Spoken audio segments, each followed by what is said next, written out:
Hey fam. This is Vision Harry. Today's story is gonna blow your mind. Charlie Weasley's dragon healer found 14 old fractures on Harry. She refused to leave. Show some love with a like and subscribe. Here we go. Chapter 1, 14. The Ministry's third-floor assessment corridor smelled like parchment and old ambition, which Harry had decided was more or less the official scent of bureaucracy.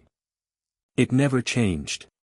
He'd walked down this particular hallway 6 times in the past 3 years, twice for post-war psychological evaluations he'd mostly deflected through, once for the initial aura intake, and 3 times for the quarterly physical assessments that were, in practice, absolutely nothing. A healer's assistant with a clipboard and tired eyes would ask him to track a moving light, squeeze 2 rubber balls simultaneously, and recite the counterjink sequence for standard combat hexes. Then they'd stamp a form green, file it somewhere, and tell him he was in excellent condition. He always was, apparently. Harry rolled his shoulder as he walked, trying to work out a stiffness that had been living in the joint for roughly as long as he could remember, which meant he'd stopped noticing it sometime around age 12. The corridor was quieter than usual for a Tuesday morning. Kingsley had rescheduled the standard cohort assessment to accommodate the Ministry's new efficiency initiative, which meant instead of 12 Auror candidates filing through together, they'd been split into individual slots. Harry had drawn 9:15. He was 6 minutes early, because being late to things still made something clench in his chest even when the thing was completely inconsequential, which was a habit he'd never entirely shaken and had mostly stopped trying to. Potter. The healer's assistant, a young man named Teague who had the permanent expression of someone doing a job he hadn't planned on, looked up from his desk. "You're early." "Bit of a habit," Harry said. "Room 4's still being prepped." 5 minutes.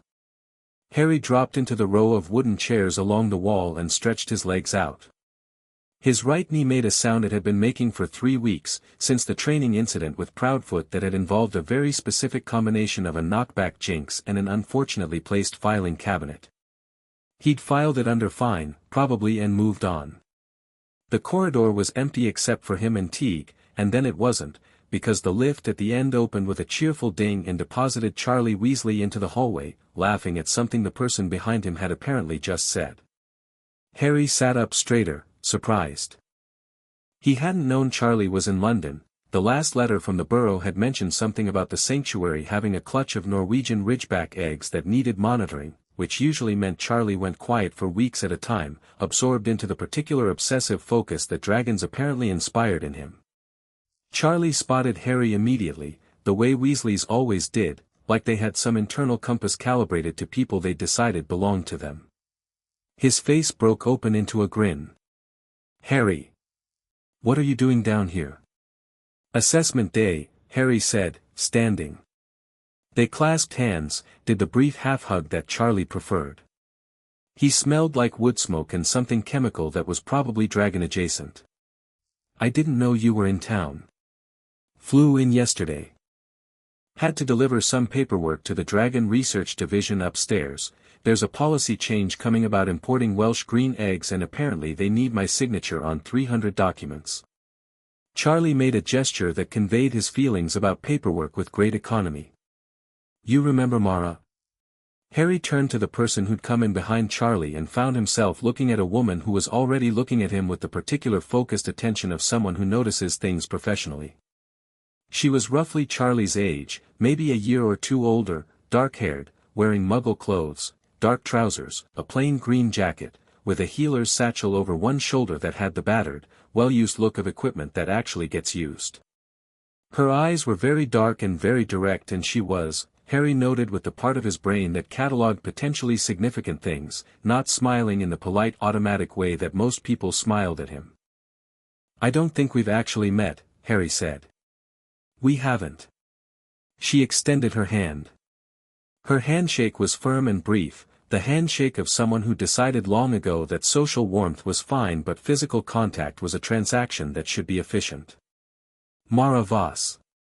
I work at the Romanian sanctuary. She's the reason half my dragons are still alive," Charlie said, with a warmth that was clearly not exaggeration. "Chief healer. She came over with me to file some paperwork of her own, International Practitioner Certification Renewal. That's a lot of paperwork for one trip, Harry said. Welcome to the wizarding world, Mara said, dry as chalk. In Romania, I can treat a dragon with a hemorrhaging spleen and then file the incident report in 20 minutes. Here I need to certify in writing that I know what a wand is. She's been fun on this trip, Charlie said, grinning. Room 4 is ready, Teague called from behind his desk, without looking up. That's me, Harry said. He nodded at Mara, half-smiled at Charlie. You two sticking around? I shouldn't be long, these things take about 20 minutes. We've got nowhere to be for an hour, Charlie said, already dropping into one of the wooden chairs with the ease of someone who'd spent years in institutional waiting rooms. Dragon research is backed up. Go get stamped green, we'll get lunch after. Harry went into room 4. The assessment room was small and neutral, lit by the particular quality of magical fluorescent light that was trying very hard to approximate sunshine and landing somewhere in the vicinity of mild disappointment. There was an examination table, a desk, 2 chairs, a cabinet of standard diagnostic equipment, and Healer Okafor, who was 60-something and had the calm, slightly detached manner of a professional who had seen everything and found most of it mildly interesting. Mr. Potter, she said. Sit down, please. We'll start with the standard battery. The standard battery was exactly what it always was. Track the light. Squeeze the balls. Recite the counter-jinx sequence. Okafor made notes, asked about sleep quality, fine, mostly, nutrition, fine, any unusual pain or discomfort, shoulder stiffness, knee sound, both filed as nothing worth mentioning. She did the reflex tests. She did the basic magical resonance check, which involved a tuning fork-like instrument pressed to his sternum that hummed at a frequency Harry had always found slightly uncomfortable, and which always came back with the result exceptional in a way that seemed to mildly unsettle whoever was administering it. Good, Okafor said. Last thing, I'm going to run the comprehensive physical diagnostic.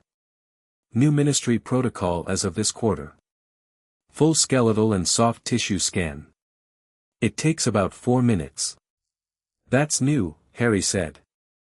Efficiency initiative, she said, which was what everyone at the ministry said about everything these days, and began casting. The comprehensive physical diagnostic was, Harry knew in the abstract, a more thorough version of the standard scan, the kind that St. Mungo's used for intake assessments on serious injuries, the kind that created a full map rather than just checking current function. He'd never had one before. He lay back on the examination table and watched the pale gold light travel over him in slow, methodical sweeps, and thought about where he wanted to go for lunch. He was thinking about whether the pub near Diagon Alley still did that shepherd's pie when Okafor stopped moving. The quality of silence in the room changed. Harry turned his head. Okafor was standing very still, looking at her diagnostic parchment, and the expression on her face was one Harry had never seen on a healer during one of these assessments. It was the expression of someone who had found something significant and was trying to decide what to do with the discovery. Healer Okafor, he said. One moment, she said. Her voice was professionally level.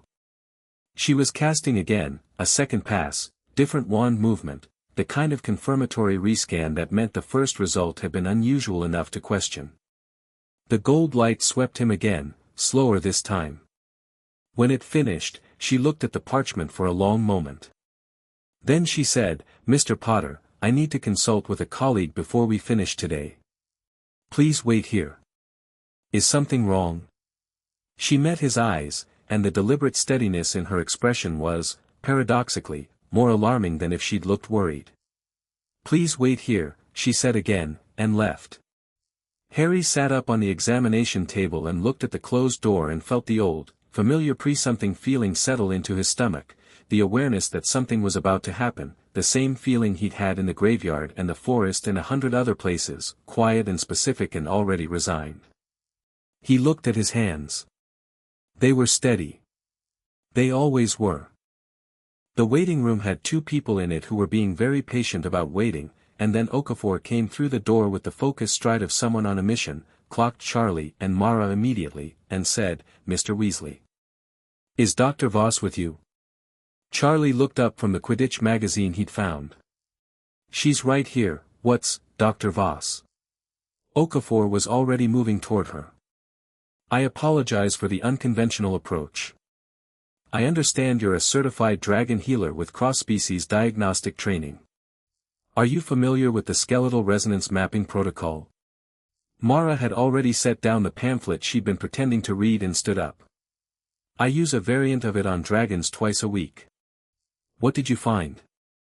"I'd rather show you than describe it," Okafor said. "Will you come?"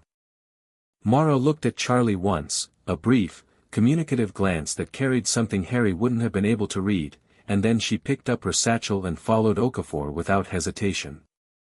Charlie put down the Quidditch magazine slowly and looked at the closed door to room 4 and felt something cold and unspecific settle behind his ribs.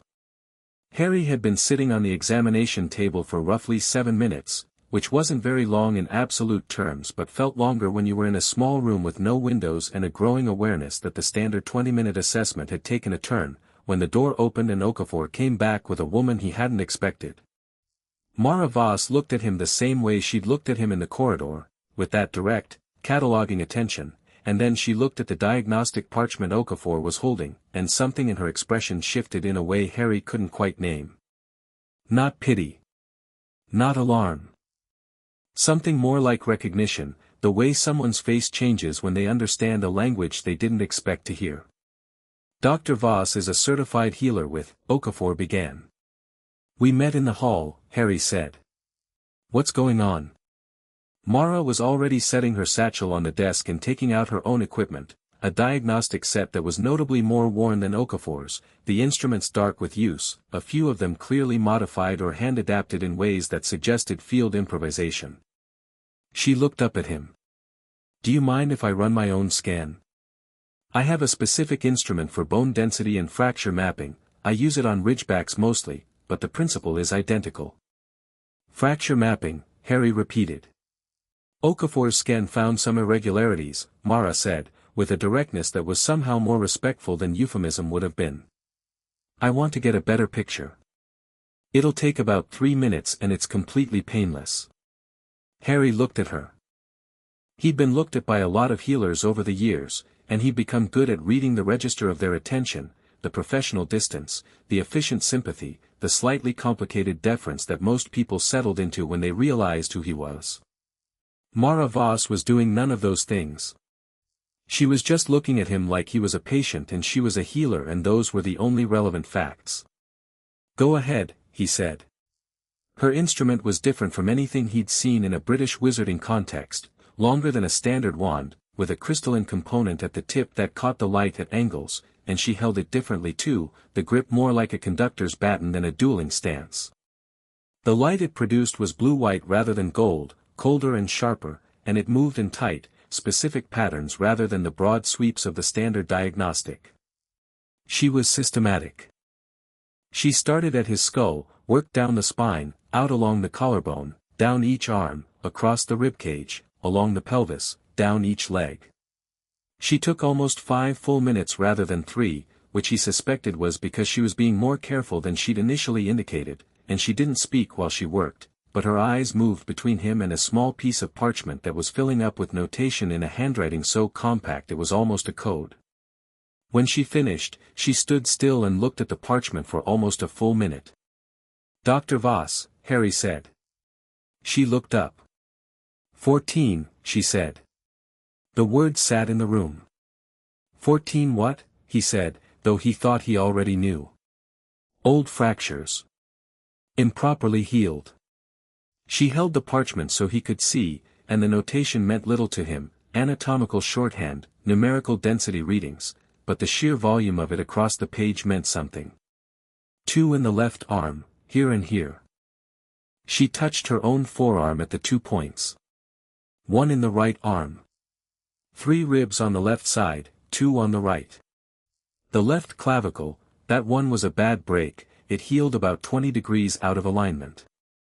For in the right hand, that's metacarpal fractures, the small bones across the back of the hand. 1 in the left cheekbone. And one in the lower left leg, tibia, that one's the oldest. Harry said nothing.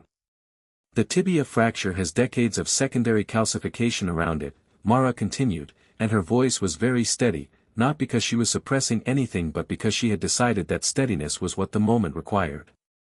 Based on bone density markers, I'd put it at approximately age 7 or 8. Possibly earlier. Okafor made a small sound that she immediately suppressed. The hand fractures are more recent, late adolescence, I'd guess, maybe 16 to 18. The rib fractures vary, multiple incidents. The clavicle I'd date to early adolescence, 11 or 12. And the arm fractures, she paused, something shifting in her jaw. The right arm shows a specific pattern. It's not just a fracture. Every bone in the right arm below the elbow has a specific kind of damage, it looks like someone removed them. Harry looked at the wall. That was second year, he said. Lockhart. The name hit the room differently than he intended it. Okafor's expression went from carefully neutral to something much rawer. Mara didn't look shocked, she looked like someone who had just had a hypothesis confirmed. The arm was never properly reconstructed after that, she said. It wasn't quite a question. Madame Pomfrey grew the bones back. He said it the same way he said most things about Hogwarts medical care, factually, without weight, the way you describe something that is simply a known feature of the landscape. It was fine after that. Growing bones back from nothing and resetting a fracture properly aren't the same thing, Mara said. There's scar tissue in the bone architecture that suggests the regrowth wasn't guided, it was just accelerated growth, which means the underlying structure is, she stopped herself. What I'm saying is that it wasn't fine after that. The arm has been compensating for structural irregularities for 9 years. My arm works fine, Harry said. Your arm works, Mara agreed. That's not the same as fine. He looked at her. She looked back. There was no argument in her expression, no provocation, she was just offering him the truth of what her scan had found and waiting to see what he'd do with it. The shoulder stiffness, he said slowly. It wasn't a question. Almost certainly related to the clavicle misalignment, she said. The joint has been compensating for the angle difference for however long the break has been healed that way. At some point it's going to stop compensating and you'll have a much bigger problem. The knee, the tibia fracture that healed wrong is affecting the way load distributes through the leg. The knee is working harder than it should to make up for it. She said it simply, without drama, the way you describe a mechanical problem with a piece of equipment. Your body has been remarkably good at managing around all of this. But it's not magic. Everything has a limit. Harry was quiet. He was staring at the blue-white light still fading from the tip of her instrument, and he was doing something he didn't often do in medical situations, which was actually thinking about what was being said rather than calculating the fastest route to fine. Let's move on. I'm going to need to ask you some questions, Mara said. Not right now, and not here, I'd like a proper consultation room, and I'd like you to have some time first. She glanced at Okafor. Can you arrange that? Yes, Okafor said immediately. There was something in her voice, an urgency beneath the professional tone, that Harry recognized. He'd heard it in people who cared about him and were trying to be useful. He generally found it easier to manage than straightforward emotion. I have training this afternoon, Harry said. Mara looked at him without judgment, without irritation, without the slightly wounded expression that people sometimes got when he deflected. She just said, I know. I'm asking for an hour tomorrow morning. Will you come? He looked at her for a moment. The list she'd read out was still in the room, 14 items, like a formal accounting, like the minutes of some meeting he hadn't been present for that had made decisions about his body without his awareness. The tibia at 7. The clavicle at 11 or 12. The hand bones at 16 to 18. The arm he'd known about, had lived with, had translated into a shoulder stiffness that lived in his body like furniture, expected and unremarkable. Yes, he said. I'll come. Charlie was standing up when they came back into the corridor, which told Harry he'd been standing for a while. He had the particular Weasley posture of someone who was holding themselves very carefully together. It was the same posture Harry had seen on Molly the morning after the Battle of Hogwarts, and on Percy at Fred's funeral, and on Ron approximately once a year when something hit him sideways that he hadn't been expecting. A controlled steadiness that was working very hard and showing the effort slightly at the seams. "Hey," Charlie said. His voice was normal. Too normal, in the way that voices are too normal when someone is trying very hard to sound normal. "Everything okay?" "Fine," Harry said, and then stopped, because he could see Mara watching him from about 4 feet away with her dark eyes and her complete lack of social pressure, not judging the reflex but not letting him off the hook with it either, and for reasons he couldn't entirely identify. He said, "Actually, they found some things. Old injuries.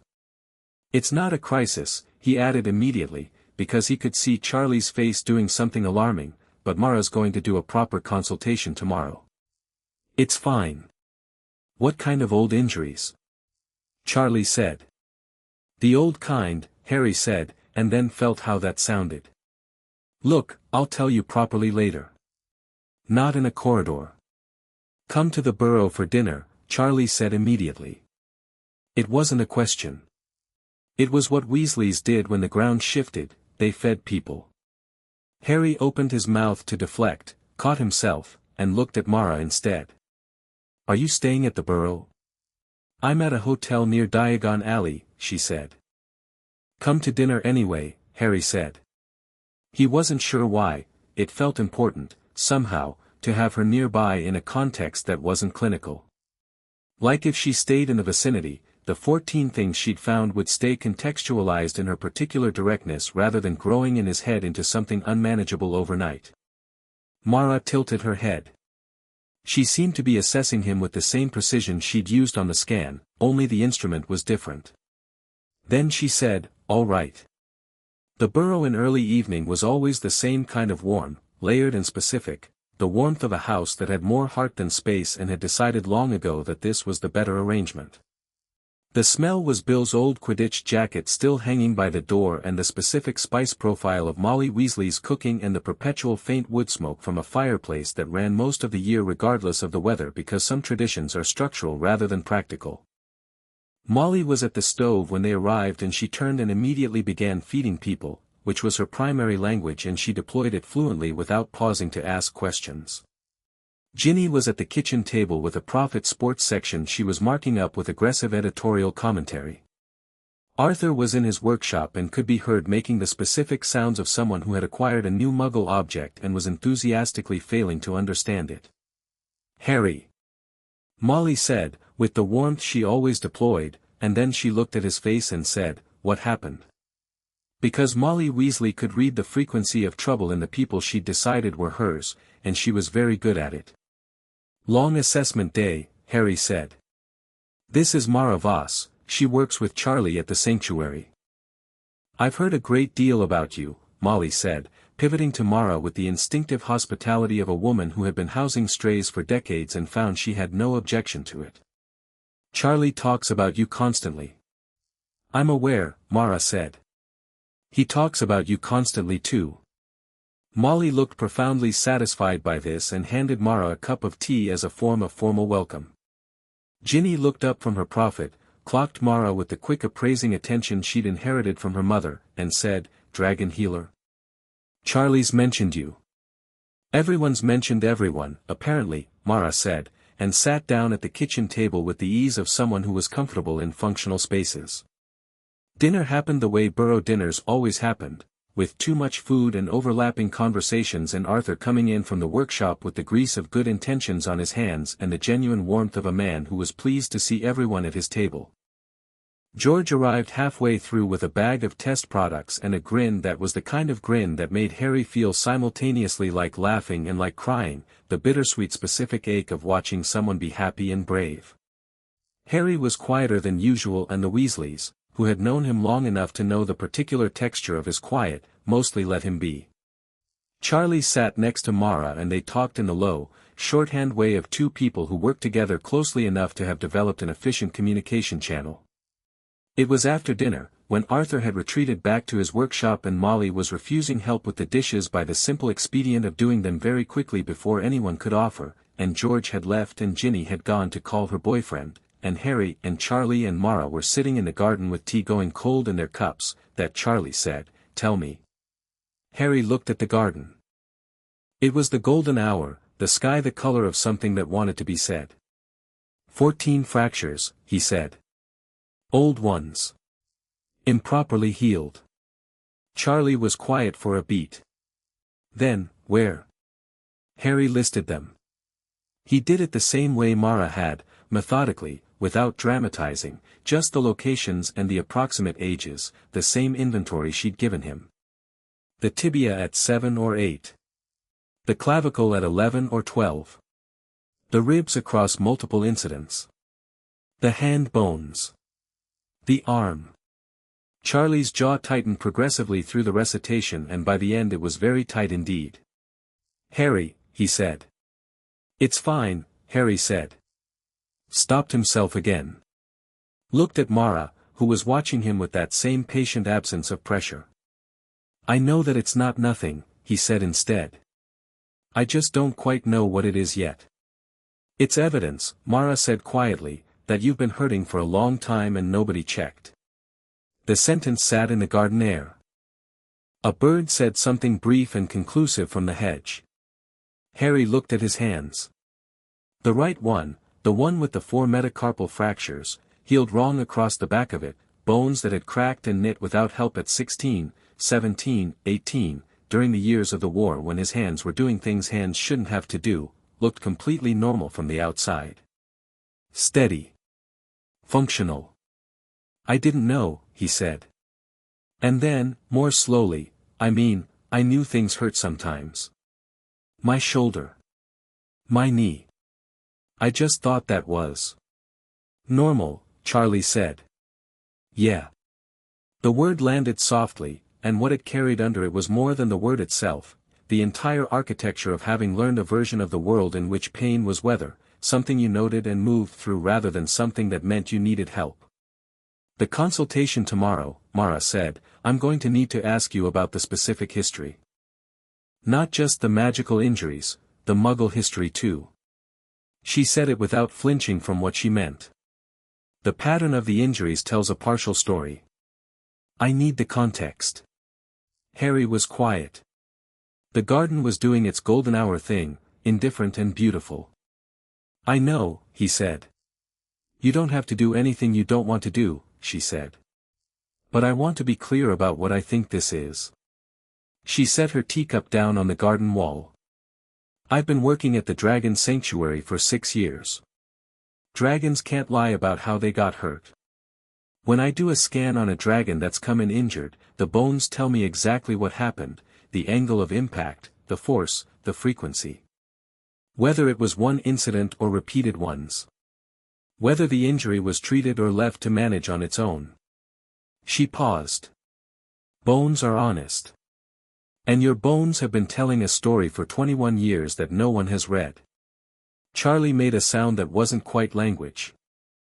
"I'm not going to pretend it's not significant," Mara continued. 14 fractures means 14 separate incidents of significant physical trauma. The calcification patterns, the healing angles, the age distributions, it's not consistent with Quidditch accidents or normal adolescent rough and tumble. Some of it is that. The hand fractures during the war years, I can account for those.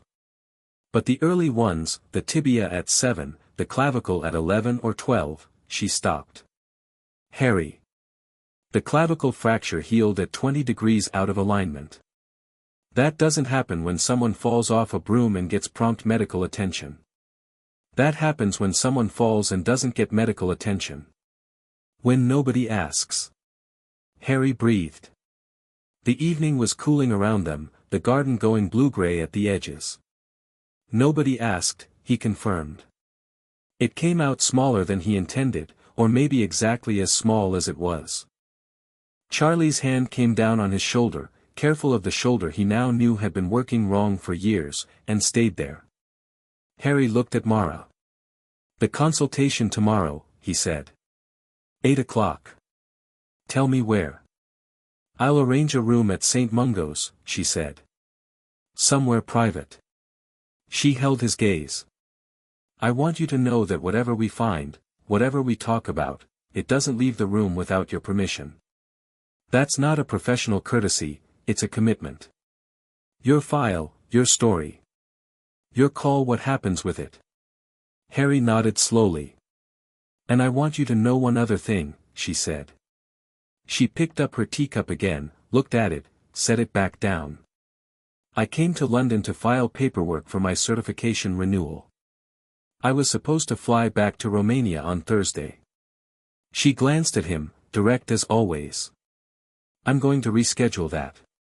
Charlie looked at her. Mara, don't. She said it mildly, without heat. I found 14 old fractures on a 21-year-old who has been compensating for structural damage since he was 7 years old. I'm not filing that under processed and forwarded and getting on a plane. She looked at Harry. I realize we've known each other for approximately 4 hours. You can tell me to leave if you want. Harry looked at her in the fading golden light of the Weasley garden, this woman he didn't know who had come to London for paperwork and stayed because she'd looked at what the light showed and decided it was her business. He thought about all the people who'd known him for years and had looked at his shoulder rolling or his knee clicking and translated it into Harry's fine, which he'd always helped them do, because it was easier and because being fine was his default setting and because he hadn't actually known, that fine and fixed weren't the same word. I'm not going to tell you to leave, he said. She nodded once, picked up her tea, and looked at the garden. Good, she said. Drink your tea before it gets cold. Harry picked up his cup. Charlie laughed, a brief rough sound, and squeezed his shoulder once before letting go. Across the garden, through the kitchen window, Molly Weasley was watching the three of them with an expression on her face that was very still and very complicated, the expression of a woman who had just understood something she was going to carry heavily for a long time and was quietly deciding what to do with the weight. She turned back to the dishes and the warm familiar kitchen and the sound of Arthur in the workshop and did what she had always done with the things that mattered most to her, she held them in her chest, and she kept moving. Harry apparat home to Grimmauld Place at 9:30 with the list still in his head, not like a wound but like a map of somewhere he'd been living without knowing the terrain. 2 in the left arm. 1 in the right. 3 ribs left, 2 right. The clavicle, 20 degrees wrong. 4 in the right hand. The cheekbone. The tibia. He sat on the edge of his bed and looked at his hands for a long time. They were steady, as always. They'd always been steady. He wondered, for the first time, if that had cost something. He set his glasses on the nightstand, lay back in the dark, and thought about Mara Voss, who had come to London for paperwork, had found a story written in his bones, and had calmly, without drama or apology, decided that Thursday's flight could wait. He found, to his own mild surprise, that he was glad she'd said it. He closed his eyes. The shoulder ached, as it always did. The knee registered its habitual opinion. 14, he thought. 14. He slept. Chapter 2, the file. St. Mungo's at 8 in the morning had a different quality to it than St. Mungo's at any other hour, quieter, but not peacefully so, the way a theater is quiet before the performance when the stagehands are still moving things and the tension is already present in the air. The welcome which was doing a handover with the night staff. A healer in lime green robes was eating a sandwich at her desk with the focused efficiency of someone who knew the sandwich window was limited. 2 people in the waiting area had the particular patience of people who had been there since before it opened. Harry walked past all of it without being recognized, which was one of the genuine advantages of early mornings, the reduced capacity social attention of the pre-9 crowd. He'd worn Muggle clothes, left his glasses slightly different, done the small unconscious adjustments to his presentation that he'd learned over years of wanting to simply exist in places without generating a response. It worked about 60% of the time. Mara was already there. She was standing in the corridor outside the room she'd arranged, a private consultation room on the 4th floor, marked reserved, research consultation on a small placard that she'd presumably organized through whatever network of professional contacts she had in the British system, and she was reading something, a sheaf of parchment held at an efficient angle, her satchel over one shoulder, a cup of coffee in her other hand that had the look of something she'd brought herself because she didn't trust institutional coffee. She looked up when she heard him, tucked the parchment under her arm. "You came," she said. Not with surprise, just acknowledgement. "Said I would," Harry said. She gestured at the room. "Come in. There's tea if you want it." I made assumptions about English people. There was, in fact, a teapot on the small table beside the examination chair, along with 2 cups and a stack of blank parchment and several of her instruments, already laid out in the organized way of someone who had set up their workspace before anything else. Harry poured himself tea and sat down in the chair, not the examination chair, the second chair, the patient chair that wasn't really a patient chair but was clearly the one not behind the desk, and looked at the instruments on the table. "Where do you want to start?" he said. Mara sat down behind the desk, set her coffee down, and put the parchment she'd been reading in front of her. "I want to start with this," she said.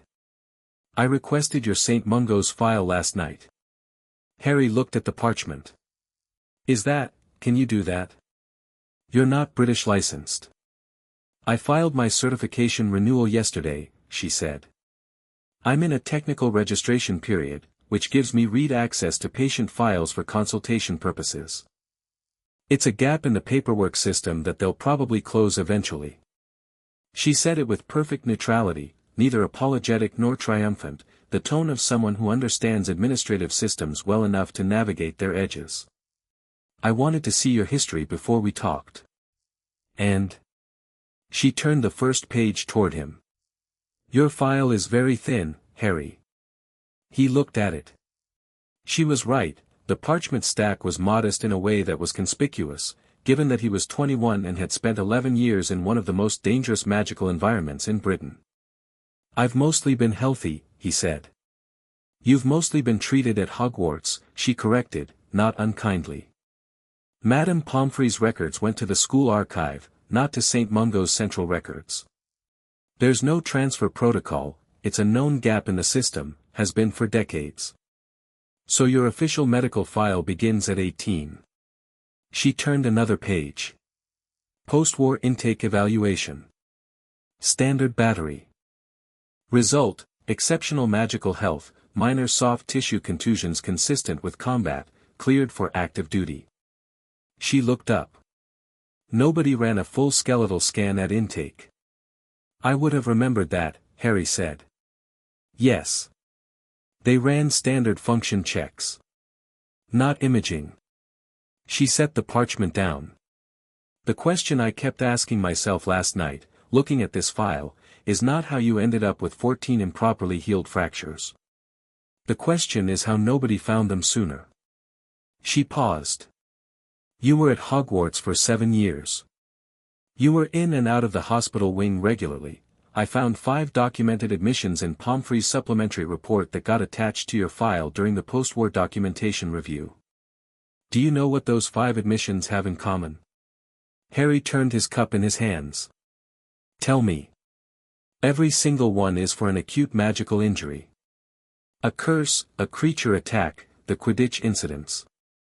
Every time you came in, Pomfrey treated the presenting problem and discharged you. Mara's voice was matter-of-fact, not accusatory. She's not a bad healer. I've read her methodology. She's actually quite skilled for a one-person school operation. But she was responding to what was in front of her, and what was in front of her was always dramatic enough to occupy full attention. Nobody ever stopped to do a comprehensive baseline. There was always something else going on, Harry said. There was always something else going on, Mara agreed. That's the problem. You were never boring enough to get a proper physical. She picked up her coffee. Which is, in its own way, a kind of invisibility. Harry sat with that for a moment. The Hogwarts records, he said. What do they show for before Hogwarts? There are no medical records for before Hogwarts, Mara said. You came into the wizarding world at 11 with no Muggle medical history attached. No GP records, no hospital admissions, no immunization record, nothing. Wizarding children don't usually have Muggle medical records, Harry said. No. But most wizarding children have parents who know their medical history. Who know about the broken arm at age 9, or the bad fall at 7. She looked at him directly. You came to Hogwarts with no one who knew your history. And then you were immediately very busy being extraordinary, and nobody looked back. The room was quiet. The hospital made its ambient noises around them, footsteps, the distant chime of a ward notification, the hum of the building doing its work. I need to ask you some questions, Mara said. You can stop at any point. You cannot answer anything you don't want to answer. But I'm going to ask them because I need to understand the context for what I found, and because, she hesitated, and it was the first time Harry had seen her hesitate. Because I think no one has asked before. Ask, Harry said. She asked carefully and she asked well, which meant she asked in a way that wasn't quite like being questioned, it was more like being shown a map and asked if the labels were right. She started with the physical facts. When had the shoulder stiffness begun? As long as he could remember. The knee. 3 years, but he thought it had been getting progressively worse for longer. Any other persistent pain he'd normalized? He thought about it honestly, which was the first time he'd actually thought about it honestly, and the answer was, yes. His right wrist in cold weather. Headaches concentrated above his left cheekbone that he'd attributed to the scar for years. A stiffness in his right hand when it rained. Mara wrote everything down in her compact notation, not reacting, just recording. Then she asked about the Dursleys. Harry had talked about the Dursleys before, in his post-war psychological evaluations, briefly, in the Wisengamot testimony during Voldemort's supporters' trials, more specifically, to Ron and Hermione in the way you talk about formative things to your closest people, which is mostly sideways and incomplete. He'd gotten fairly good at covering the essential facts without making it into something that required a response from whoever he was talking to, which was a skill he developed primarily to protect the people he cared about from having to figure out what to do with information they couldn't change. Mara didn't need protecting. She was a healer who worked with creatures that could set you on fire, and she had the practitioner's specific immunity to being undone by someone else's history. So Harry told her, for the first time without engineering the tone, relatively straight. The cupboard under the stairs until he was 10. The food rationing. The particular way the Dursleys had of ensuring that anything that could be plausibly attributed to clumsiness was plausibly attributed to clumsiness. Harry fell down the stairs, Harry walked into the door, Harry was just so accident-prone, really, you'd wonder, and the way that narrative had been so thoroughly established that Harry had inhabited it himself for years, had believed it, had thought of himself as accident-prone and unremarkable and of no particular consequence until a letter arrived and told him otherwise.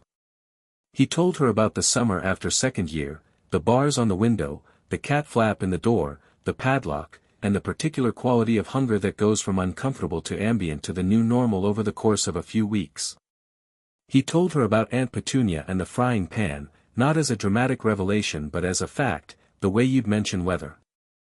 He told her about the specific arithmetic of small violences that accumulate differently than large ones, that a single terrible thing is clean, in a way, because you can point to it, but a long sequence of small things creates a fog that's harder to locate and harder to leave. Mara wrote. She didn't make the sounds of someone absorbing difficulty, the sympathetic intakes of breath, the small interventions of that must have been so hard that were meant to comfort but which always had the effect, for Harry, of making him aware that the other person needed him to be okay and therefore triggering the exact behavior that made it hardest to be honest. She just listened and wrote, and when he'd finished she looked at her notes for a moment. The tibia fracture, she said. At 7 or 8. Do you have any memory of a significant fall or blow to the lower left leg at that age? Harry thought back. The fog of early childhood, before Hogwarts, was particularly dense, partly, he thought now, because his brain had done the reasonable and self-protective thing of not preserving high-definition memories of a time that hadn't had much in it worth keeping.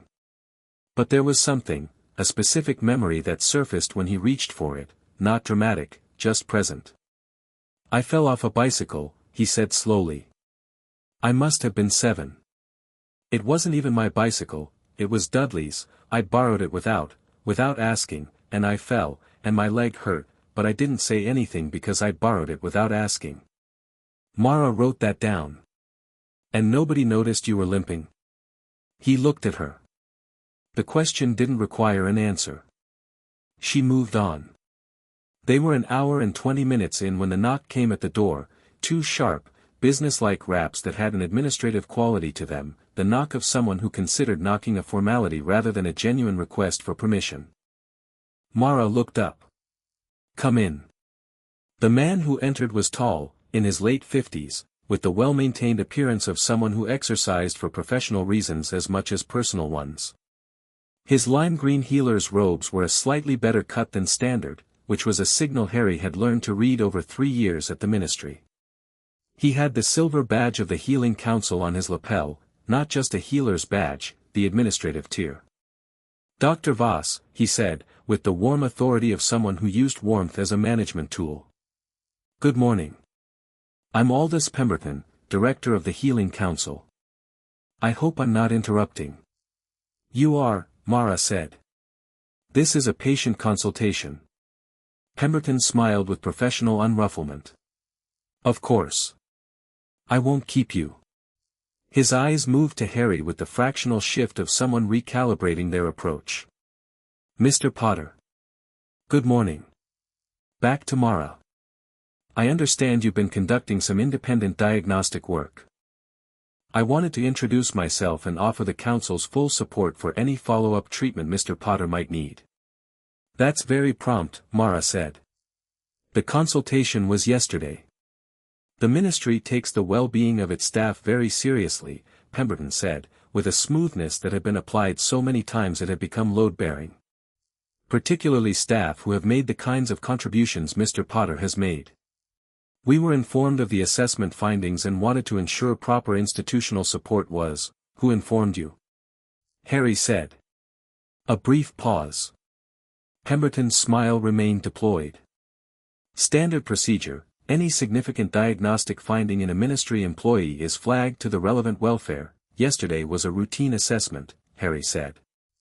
"The significant findings happened in a private consultation room this morning, which I've been in for less than 90 minutes.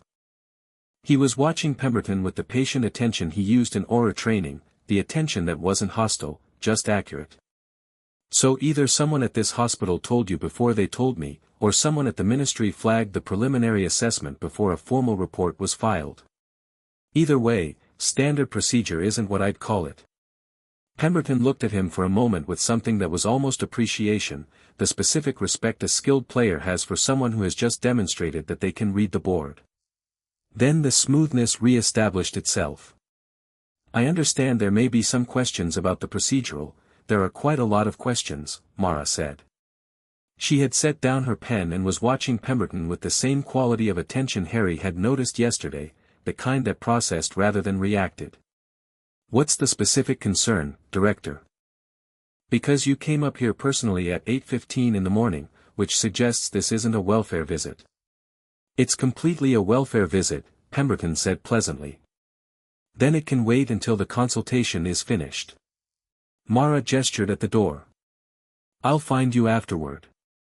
The beat of silence was about 2 seconds long, which was enough to make clear that Pemberton was deciding how hard to push in front of the patient and had concluded that the answer was not very. He smiled again. "Of course," he said. "Mr. Potter, I hope you have a productive morning."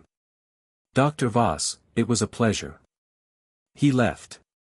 The door closed with the precise softness of someone who was very good at demonstrating that they weren't slamming it. Harry and Mara looked at each other. "What was that?" Harry said. "I don't know yet," she said. "But I have a guess." She picked her pen back up. "I'll worry about it later. Can you tell me about the hand fractures?" Harry left St. Mungo's at 10:30 and went to the ministry for training, where Proudfoot ran them through a combat simulation sequence that was physically demanding in the way that everything was physically demanding in a way Harry had now, in the space of 24 hours, started to notice differently. He moved through the sequence as he always did, efficiently, with the particular fighting style he developed that was aggressive and inventive and drew on reserves that seemed deeper than they ought to be, but while he was doing it, part of his attention was elsewhere. He won the simulation in 11 minutes, which was the fastest it had been completed all year. Proudfoot gave him the specific nod that meant exceptional without much additional comment and moved on to the debrief. Harry sat in the debrief and thought about Mara's pen moving across the parchment.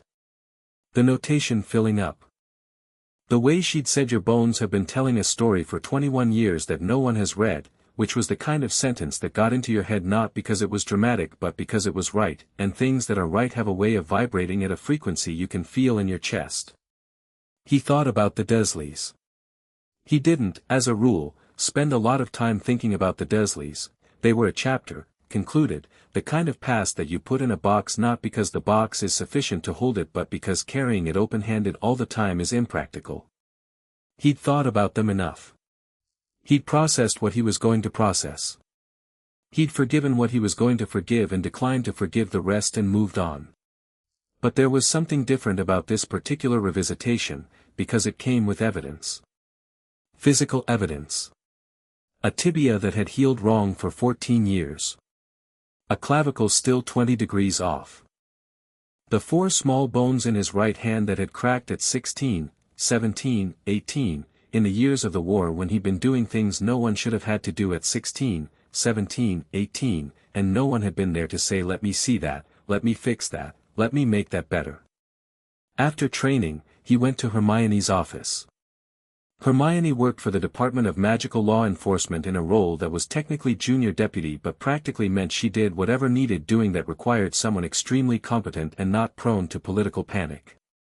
Her office was small and stacked with parchment in a system so organized it had subsystems, and she was at her desk when Harry knocked and entered, reading 3 things simultaneously in the particular way she had, and she looked up and immediately said, "Sit down, what happened?" This was one of the things Harry valued most about Hermione. She'd known him for long enough that she could read his face in the same way you read a language you've been speaking for years, not word by word but in whole meanings. He sat down and told her. She was very still while he talked, the particular stillness that meant she was listening at full capacity and suppressing the urge to interrupt with questions in favor of collecting the full picture first. When he finished, she was quiet for about 10 seconds, which for Hermione meant she was processing something with a strong emotional component. 14, she said. 14. Harry, don't, he said, but not harshly. I know. I know. Can we skip to the part where we figure out what to do, because I think there's going to be something to do. Hermione looked at him for a moment, accepting this the way she'd accepted similar requests from him for years, because she understood that for him, what do we do was how he processed I am feeling something enormous, and both were legitimate, just in sequence. The director of the Healing Council showing up at 8:15, she said. Pemberton. Aldous Pemberton. She was already writing the name down. Do you know why the ministry would flag a preliminary assessment finding overnight? Because someone at the initial assessment, Okafor, I think, she's the one who found it first, someone filed a report, or told someone, or the scan went somewhere automatically. He paused. Or because someone at the ministry has been monitoring my medical records. Hermione looked up. Why would someone at the ministry be monitoring your medical records? Because, Harry said slowly, working it out as he said it, if someone had known, for years, that I had unaddressed injuries consistent with childhood abuse, and never disclosed that or reported it, or ensured it was treated, that's a problem for that someone. If Mara's findings go into the official record, they create a question. The question is, why didn't anyone find this sooner? And the answer to that question involves looking at every institutional checkpoint I ever went through and asking who was responsible. He met Hermione's eyes. Starting with the ministry that sent me back to Privet Drive every summer after expressly being told by Dumbledore that it was necessary. The office was quiet. "Oh," Hermione said softly. It was not her usual "oh." It was the "oh" of someone who had just connected a long sequence of things and didn't entirely like where the chain ended. "Oh, Harry. Pemberton's not here because he cares about my welfare," Harry said. "He's here because a set of findings just landed that could be very embarrassing for a large number of people and institutions, and someone needs to manage them." He paused. "I just don't know yet if manage means bury or redirect or something else." "What does Mara want to do?" Hermione asked. "She hasn't said explicitly. But she's a healer. She found a patient with 14 untreated fractures and he thought about the way Mara had said I'm going to reschedule Thursday's flight, the absolute lack of drama in it. She's not the kind of person who files and moves on." "Good," Hermione said, with a firmness that surprised him slightly. "Harry, this needs to go into the formal record. What was done to you, what wasn't done for you, needs to be documented, properly, officially. Not because of the Dursleys, that chapter's closed, you're right. But because you deserve to have your medical history actually exist." She paused. "And because if Pemberton is already trying to manage it, then someone already knows it's significant enough to be worth managing." "I'm not interested in a political case," Harry said. "I don't want to be a symbol of systemic failure, or whatever.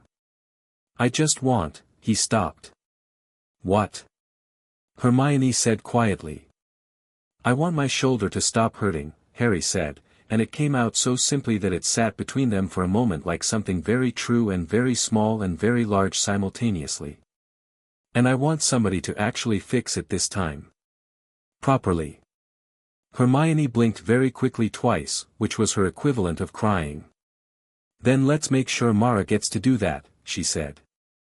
Mara found Pemberton in the fourth-floor administrator's office at noon, by which time she had already reviewed the formal consultation notes, filed a preliminary report with the British Healing Registry, and sent a 9-page document to the Romanian Sanctuary's legal department because she believed in covering her flanks. Pemberton was behind a desk that was not his. He was a guest in this building. Technically, the council had offices at the ministry, but he occupied it with the ease of someone who experienced all professional spaces as essentially his. He had a cup of good tea and an expression of practiced welcome. "Dr. Voss," he said. "Please, sit down."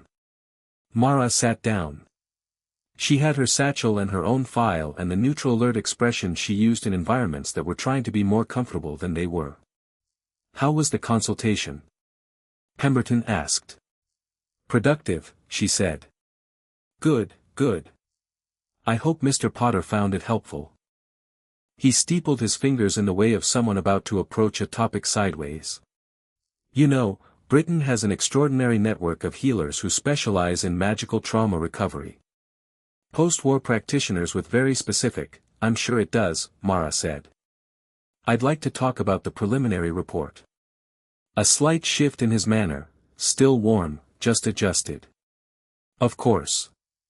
And I want to be clear, the council is fully supportive of whatever treatment pathway, who flagged the assessment to you before I'd filed anything formal," she said. Pemberton looked at her for a moment. Then he smiled, a different kind of smile, the one that acknowledges the game has moved faster than anticipated and finds this, professionally, interesting. "The ministry has an automatic notification system for significant diagnostic findings in, Director." She said it simply, without heat. "I've been working in a bureaucratic system since I was 24. I know what automatic notification systems look like. Yesterday's assessment generated a preliminary flag based on Healer Okafor's initial scan. That flag would have gone to the St. Mungo's internal record system and generated a standard follow-up required notation on the patient file. It would not have generated a notification to the Healing Council Director sufficient to bring you to this building at 8 in the morning." She paused. "So I'll ask once more, because I'd like us to have an honest conversation. Who told you, and what specifically did they tell you?" Pemberton looked at her for a long, assessing moment. When he spoke again, the warmth had been reduced to background and the intelligence that had always been underneath it was more visible. Dr. Voss, he said. You're a skilled healer. Your reputation in Romania is exceptional. Dragon work is fascinating and valuable. He leaned forward slightly.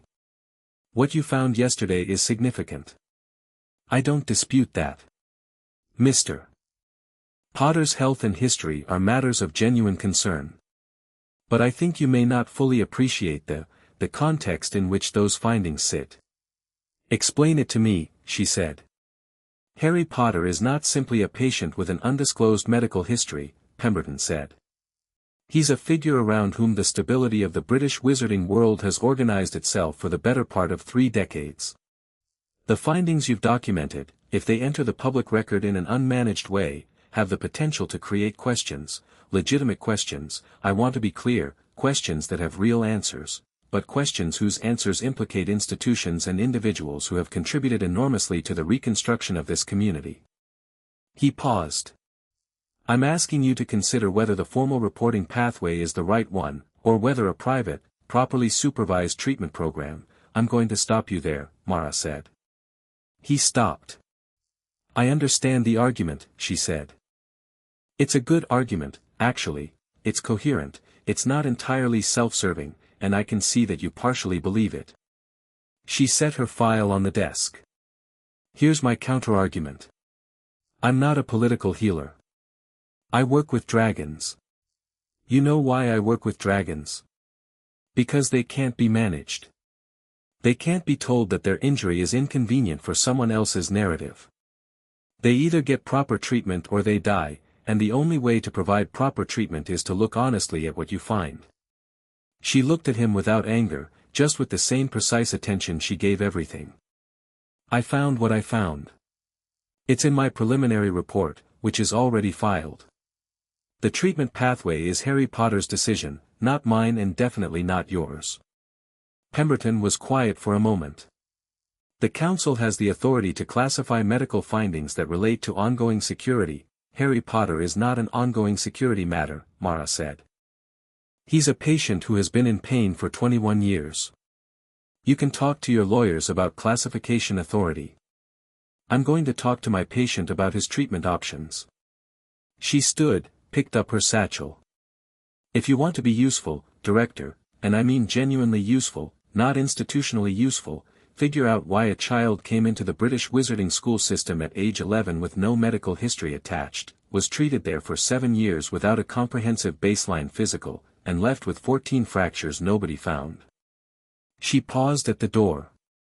That's the conversation worth having. She left. Pemberton sat in the borrowed office for a moment, looking at the space she'd occupied. Then he picked up his tea, found it had gone cold, and set it back down.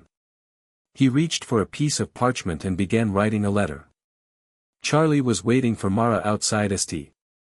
Mungo's at 12:30, sitting on the front steps with 2 takeaway cups from the place around the corner that did coffee in the continental style, which Mara had complained the British variety was not. He handed her one when she came down the steps and looked at her face with the attention of someone who knew her well enough to read it. How'd the consultation go? He said. Well, she said. He's remarkable, actually. The way he talks about his history is completely matter of fact, like he's giving testimony, and then you watch his hands and they'll go very still for a second when something lands. She drank the coffee. He knows what it was. He's not in denial about it. He just hasn't had space to let it be what it was. Charlie was quiet for a moment. They walked. I've known him for years, Charlie said. I watched him on that Quidditch pitch when he was 11 years old and I thought, there's someone who's going to be extraordinary. And then all of it happened, the war, everything, and I watched him through all of it from a distance, and he stopped. He was always fine. He was always saying fine, Mara said. I should have, stop. She said it gently but with authority. Charlie. Don't do the thing where you decide this is about what you missed. You couldn't have known without looking, and nobody looked, and that's a systemic failure, not a personal one. She glanced at him. Your guilt won't help him. Your presence will. Charlie exhaled. Pemberton. Making moves, she said. Smart ones. He's going to try to classify the findings or limit the reporting pathway or suggest a private treatment program that keeps everything out of the formal record. She paused. I've filed the preliminary report already, which limits some of what he can do. But he has institutional authority I don't have and he knows how to use it. What do you need?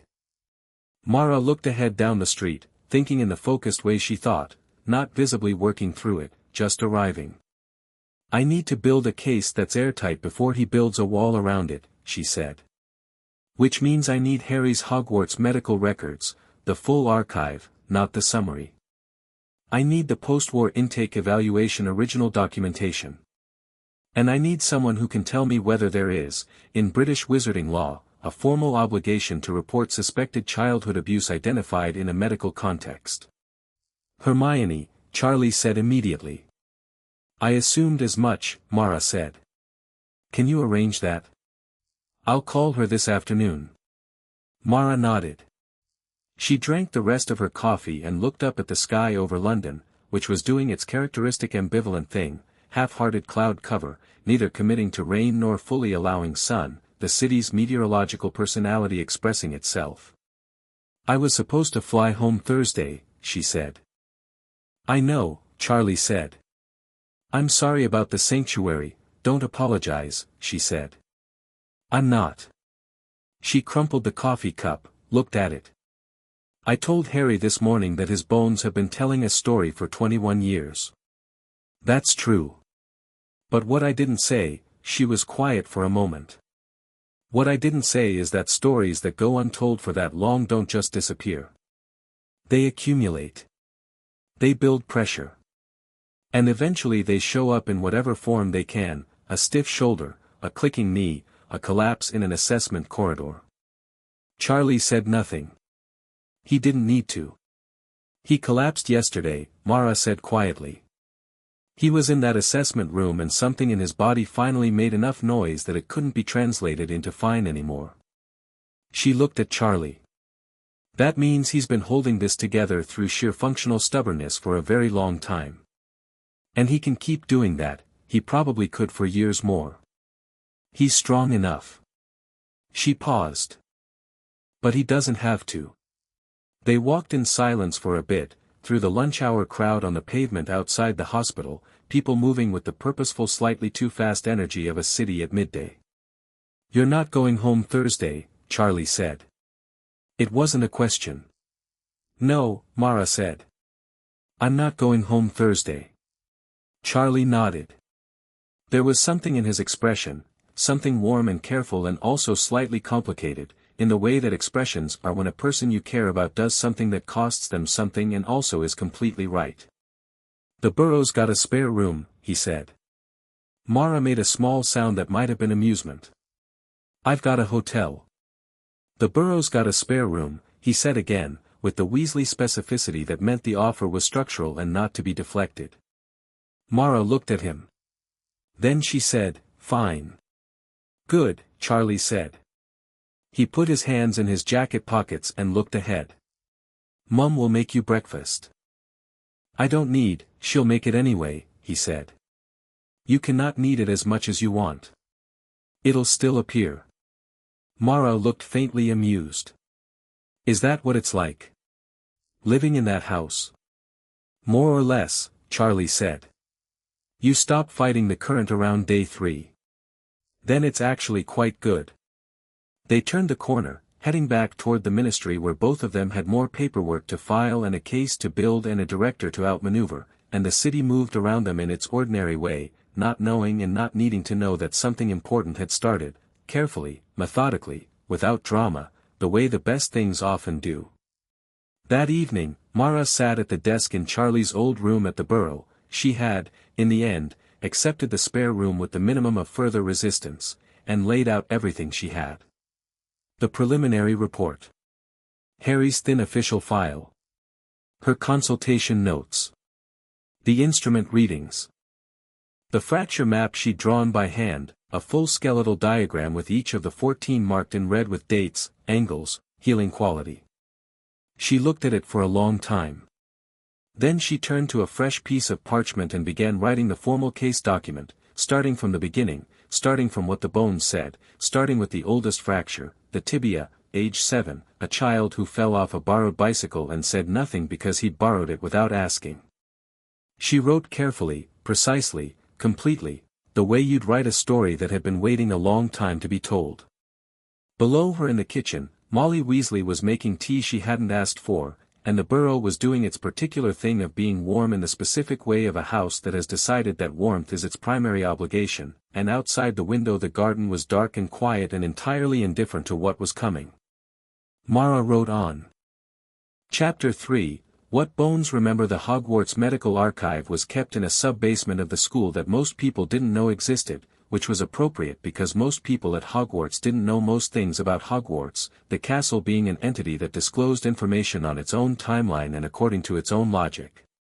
The sub-basement was reached through a door behind a tapestry on the third floor that looked like solid stone until you knocked on it in the right place, and the right place had apparently been documented in a memo from Dumbledore to the Ministry in 1987 and then filed in a category so obscure that Hermione had spent 4 hours finding it. She arrived at Hogsmeade Station on Wednesday morning, with Charlie and Mara, carrying a satchel full of legal authority and the expression of someone who had spent the previous evening writing 3 letters to the Ministry, one to the Wisengamot Archival Office, and one directly to the current Hogwarts headmistress, Professor McGonagall, who had, within 40 minutes, sent back a reply saying simply, "Come Thursday. I'll have the archive opened." It was Thursday. McGonagall met them at the gates herself, which was the kind of thing that happened when McGonagall had decided a situation warranted her personal attention, and McGonagall's personal attention was one of the more formidable forces in the British wizarding world. She was in her teaching robes, sharp as ever, and she looked at the 3 of them with the expression that Harry had always described as like being assessed by something ancient and fair. "Miss Granger," she said. "Mr. Weasley." Her eyes landed on Mara with frank assessment. "Dr. Voss. I've read your preliminary report. Hermione sent it to you?" Mara said. "I requested it when she contacted me," McGonagall said. "Come inside." They walked through the castle in the particular morning silence of a school not yet fully awake, breakfast sounds from the great hall, distant voices from upper floors, the occasional portrait shifting in its frame to watch them pass. Harry wasn't with them. They discussed this the previous evening, the 4 of them around the Burrow kitchen table, and Harry had said, with the measured clarity that he sometimes deployed when he'd thought something through completely, "I don't need to be there for the records. You know what you're looking for. I'd rather you found it first and told me what's there than have me read my own file cold." Mara had agreed that this was medically sensible. Hermione had agreed that it was legally sensible. Charlie had said nothing and put more tea in Harry's cup. McGonagall led them through the tapestry door, down a spiral staircase that smelled of stone and old parchment, into a long low-ceilinged room lit by floating lamps. The archive was extensive, decades of student records, organized by year, healer's notes filed alongside the standard academic documentation. Poppy's records, McGonagall said, are organized by student, then by incident, then chronologically within each incident. Harry's file is here. She produced it from a shelf without hesitation, she'd clearly already located it before they arrived. She held it for a moment before passing it to Mara. "I want to say something before you open that." They looked at her. McGonagall's expression was composed in the precise way that composure is expensive. "I was this boy's head of house for 7 years. I saw him in my office dozens of times, in the corridors, at meals, in class. I saw him after the Quidditch accidents and after the chamber and after the Triwizard Tournament and after everything that followed." She paused. "I noticed that he was thin when he arrived every September. I noticed the clothes never fit properly. I attributed it to the circumstances of his upbringing, to the Muggle world, to the particular eccentricities of the situation." She stopped again. "What I mean to say is, I have read your preliminary report, Dr. Voss, and I am aware that some portion of what you found should have been found by me. Or by Poppy. Or by someone who was standing directly in front of him for 7 years and had the training and the authority to ask. The room was quiet. "I'm not asking for absolution," McGonagall said. "I'm telling you that whatever is in that file, you have my complete cooperation.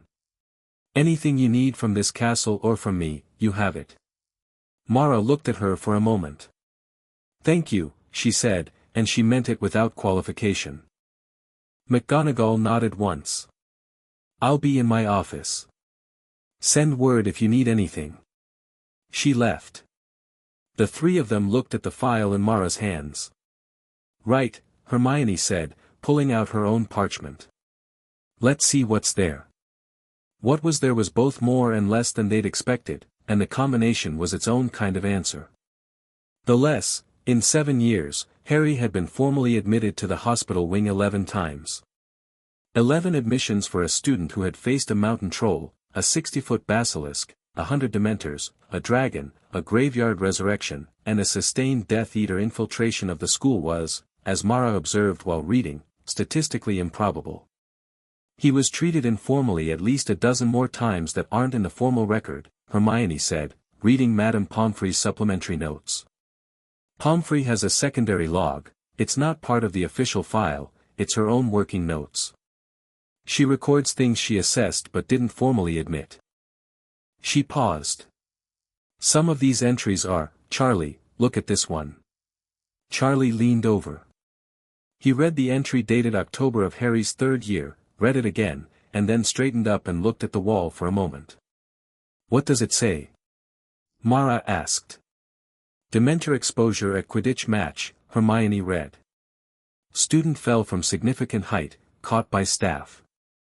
Assessment, no fractures, severe magical exhaustion. Student declined overnight stay, returned to common room." She set the parchment down. "He fell from his broom at about 50 feet. She assessed him. He said he was fine and she let him go." "Because he was always fine," Charlie said. "Because he always said he was fine," Mara corrected, flipping to another section of the file. She'd developed a system in the hour they'd been working, a way of reading the records that stripped away what had been treated and focused on what had been noted but not addressed. Pomfrey had been, as Mara had said before, a competent acute care practitioner. Every presenting problem was treated. But the pattern that emerged when you read the notes with the fracture map alongside them was the pattern of a healer responding to a river in flood, managing the immediate disaster, never getting upstream to see what was causing it. "Here," Mara said. She had the second-year file open. Lockhart incident. November 1992. Patient presents with complete absence of all bones in right arm below elbow, following unsuccessful bone-repairing charm by staff member. Bone regrowth potion administered, standard 36-hour protocol. Patient discharged following full regrowth. No complications noted. She looked up. No complications. The bones grew back in 36 hours and Pomfrey logged no complications. Because the immediate problem was resolved, Hermione said. Because the immediate problem was resolved, Mara agreed. But bone that regrows from complete absence without structural guidance doesn't regrow perfectly. The skill grow potion restores mass but it doesn't restore architecture, the precise angles and density distributions that make a limb function optimally. The way you need to guide it is with exactly the kind of imaging I'm doing now, following the growth in real time and making micro-corrections. She paused. Nobody did that. The bones came back and the arm worked and that was filed under resolved. Can it be corrected now? Charlie asked. He was asking with his voice level and his eyes steady, which meant he was working hard at both. Yes, Mara said. Most of what I found can be corrected. The clavicle alignment, the tibia, the arm, these are addressable. Some of them will take time, real dedicated treatment over weeks, but they're fixable. She turned a page. That's what I need Harry to understand. This isn't a permanent sentence. This is a long overdue repair. Hermione was writing steadily, creating the parallel document of legal and institutional findings that Mara's medical record needed to sit alongside.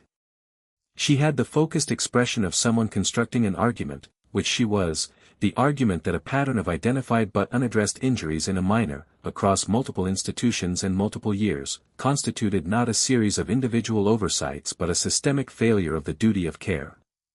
The Muggle sighed. Hermione said. I need to establish what the Dursleys were doing constituted. There are actually specific magical laws about the treatment of magical minors placed with non-magical guardians. From the 1940 Guardian Compact. The Ministry had legal oversight obligations for Harry specifically because of the placement order signed by Dumbledore. She wrote something and underlined it twice. Which means the Ministry, not just the Dursleys, had a duty of care. And the Ministry's duty of care included ensuring that the child they placed in that home was being properly treated. Did anyone ever check? Charlie said. Hermione's expression was the answer. Charlie walked to the end of the archive room and stood there for a moment with his hands in his pockets, looking at the shelves of records, years of students, years of notes, all of it carefully logged and nearly none of it looked at properly. He'd worked with injured creatures for 6 years. He knew what systematic neglect looked like in a body, the way damage accumulated in layers, each unaddressed injury making the next one more likely, the whole architecture shifting to compensate until the compensation itself became damage. He'd seen it in dragons that had come into the sanctuary from illegal operations, from poachers, from keepers who hadn't known what they were doing. He'd been looking at Harry for years and hadn't seen it, because Harry didn't look damaged. Harry looked, always, like Harry, capable and steady and slightly too calm for most situations. The kind of person who made you think he's fine because the alternative required asking a question you didn't know how to form. He came back to the table. What else do you need from here? He said. Everything, Mara said. I want the full file copied. I want Pomfrey's supplementary notes. And I want the intake assessment from September 1991, the first examination, when he arrived. Hermione found it. They spread it on the table and read it together, and the silence that followed was its own kind of testimony. The 1991 intake form for Harry James Potter was 1 page. Standard height and weight, both significantly below age norms for an 11-year-old, recorded but not flagged. Vision, poor, corrected with Muggle glasses. General condition, unremarkable. Magical potential, assessed as exceptional. And at the bottom, in the space for prior medical history, a single notation. No history available, no guardian present. Mara stared at it. He came to school with no guardian present for the medical intake. He came to King's Cross on his own, Hermione said quietly. The Weasleys helped him find the platform. But before that, the Dursleys just dropped him off. She paused. He's told me. They drove him to the station and left. So the intake assessment was conducted with no guardian present, no medical history, and whoever conducted it, Mara looked at the signature at the bottom. Who is Healer Twickle? I have no idea, Hermione said. Whoever Healer Twickle was, they assessed an 11-year-old with no prior history and underweight by a standard deviation and a half, and filed it as unremarkable. Mara set the form down with the particular precision of someone refraining from a stronger response. And then 7 years happened. And then 3 more years happened. And nobody ever went back. Until now, Charlie said. Until now, Mara said. Harry was in the Auror training facility when his mirror lit up, the two-way pocket mirror, old piece of magic, Ron's idea in their 2nd year as trainees when they'd gotten tired of owl delays. Hermione's face, slightly small in the mirror's surface, the Hogwarts archive visible behind her. He stepped out of the simulation corridor and answered it. How bad is it? He said. It's, Hermione started, and then she said, it's a complete picture, Harry. Everything is there, or rather, everything that should be there isn't there, which is its own kind of, Hermione. The 1991 intake form says no medical history available and lists your general condition as unremarkable, she said. You arrived 11 years old and underweight and nobody flagged it. And then the 7 years of Pomfrey's records show good acute care and zero comprehensive assessment. She paused. Mara is building the full case document now. Another pause. She's very thorough. Good, Harry said. Also McGonagall said to tell you, Hermione stopped. She said to tell you she's sorry. Those are her words. She wanted me to say them exactly. Harry was quiet for a moment. Through the simulation corridor door he could hear the controlled sounds of training, his cohort running through drills, the familiar percussion of Auror work. Tell her it's not her fault, he said. She knows that, Hermione said. She still wanted to say it. Harry leaned against the corridor wall, mirror in hand, the training noise behind him and Hermione's face small in the glass and the Hogwarts archive somewhere behind her, all those years of inadequate records that added up, that accumulated, that were now being read properly for the first time by someone who knew how to read them. Hermione, he said. The legal angle. The Guardian Compact you mentioned last night. I'm writing it up now. Does it give Pemberton the ability to classify the findings? Hermione's expression shifted. No. The compact is older than the Healing Council's classification authority. If I can establish that the Ministry had a specific duty of care under the compact, then the medical findings aren't a Ministry matter, they're a legal matter, which falls under different authority. She paused. Which means Pemberton can't touch them. Can you establish it? Already am, she said, with the quiet certainty of someone who has never lost an argument they properly prepared for. Mara was at the Burrow by 7, spread across the kitchen table with her documents. Harry arrived at 7:30, and when he walked in she looked up and said, without preamble, I need another hour with you. Tonight if you're willing. I'm willing, he said, sitting down across from her. What did you find? She told him. She walked him through the Hogwarts file with the same directness she brought to everything, not softening it, but not weaponizing it either. Just the facts, presented in sequence, with the implications named plainly. The 1991 intake form. Pomfrey's notes. The pattern of acute response and absent baseline. The specific notation about the Lockhart incident. Harry listened. He had, as always, the quality of someone receiving information rather than being ambushed by it, the active stillness of a trained Auror who processes what he's told before responding. But Mara was watching his hands, and his hands were doing the thing she'd noted in their first consultation, going very still for specific beats, the micropauses that happened when something landed in a place that wasn't entirely armored. The intake form, he said, when she finished. Yes. I remember that day, he said. He looked at the table, the middle distance, somewhere between the two. I didn't know what to expect. I'd never had a medical examination before. I didn't know that the form was supposed to have things on it. He paused. I thought unremarkable was just the word they used for everyone. Mara looked at him. I thought I was unremarkable, he said. That was the whole thing, actually, the whole first year. I kept thinking I must be unremarkable because that's what I'd been told, and then everything that happened made no sense with that because apparently I wasn't, but he stopped. I didn't know the form was supposed to have my history on it. I didn't know I had a history worth putting on it. The kitchen was very quiet around them. Molly was somewhere in the house, they could hear her moving upstairs, and the Burrow was doing its warm ambient thing, but in the kitchen it was just Harry and Mara and the documentation of everything that had been missed. Can I show you something? Mara said. He nodded. She took the fracture map, her hand-drawn skeletal diagram with the 14 marked in red, and laid it on the table between them.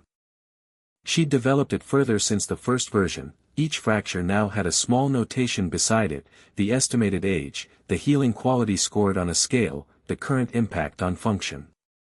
I want to go through each one, she said. Not to catalog damage.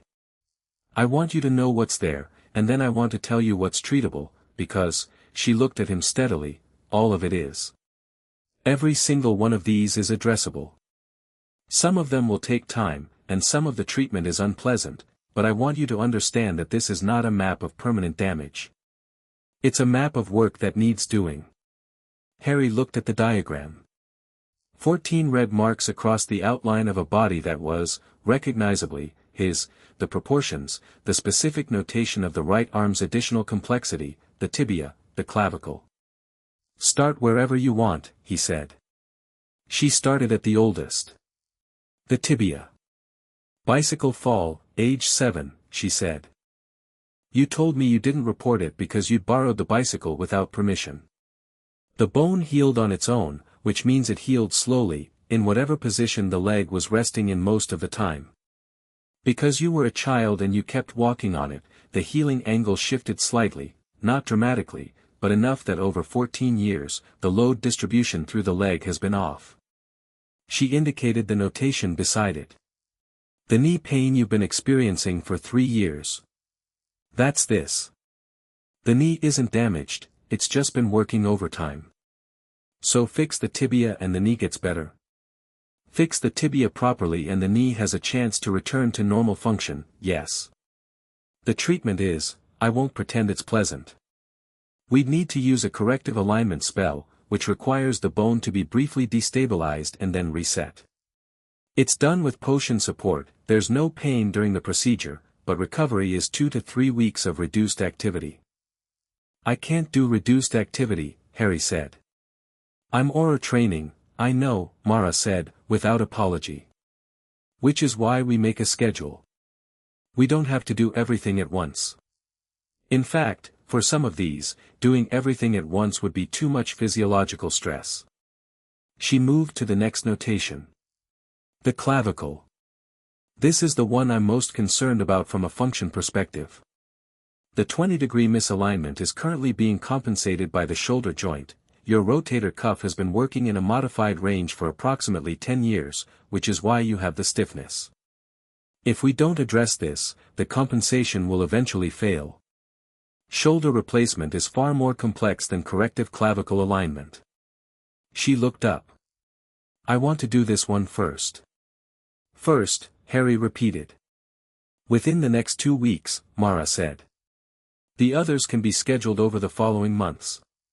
But the clavicle is the priority. Harry looked at the map. He was doing the arithmetic, 2 weeks here, recovery period there, training schedule accommodations, and Mara let him do it, because she'd already done her version of the arithmetic and knew the numbers worked. The ribs, he said. Multiple incidents, as I said. The rib fractures show 3 distinct events, 3 separate occasions on which multiple ribs were broken. The healing is relatively good on these, better than the limb fractures, possibly because the body's natural movement provides a kind of passive alignment during rib healing. She paused. 2 of the events were significant. 3 or more ribs simultaneously suggest substantial force. She said it neutrally. Harry was quiet for a moment. Vernon had a particular, he stopped, reconsidered the level of detail, and said, 2 of those incidents were at Privet Drive. One was, I think it might have been a Quidditch accident in 4th year. I came off the broom badly. I thought I'd bruised them. You fractured 3, Mara said. Pomfrey's notes from that period are, she noted patient reports chest pain, no significant finding on standard assessment. The standard assessment didn't include imaging. She believed me when I said it wasn't bad, Harry said. She believed you because you'd given her no reason not to, Mara said. You'd established a pattern of accuracy about your own condition. When you said something was manageable, it was generally manageable. She trusted your self-assessment. A pause. The problem is that you'd established that pattern in a context where your baseline for manageable was significantly different from most people's. Harry absorbed that. The kitchen clock ticked. Somewhere upstairs Molly's footsteps crossed a floor. What's your baseline for pain? Mara asked. The question was careful and direct simultaneously. What do you consider worth mentioning? Harry thought about it honestly.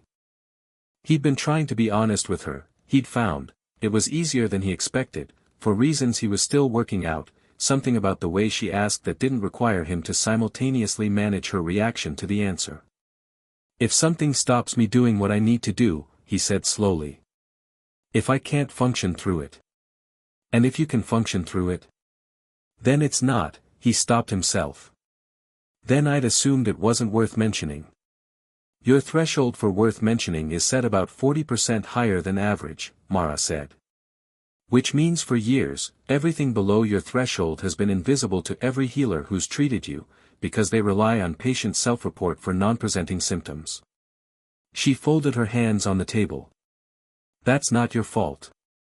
Your threshold was calibrated in an environment where reporting pain had no useful outcome and sometimes had negative outcomes. Your body learned the right lesson for the wrong environment. Harry looked at her. The kitchen was warm around them. He thought that nobody had ever described that particular thing, the calibration, the environment, the learned threshold, in those exact words before. He'd understood it instinctively, from the inside.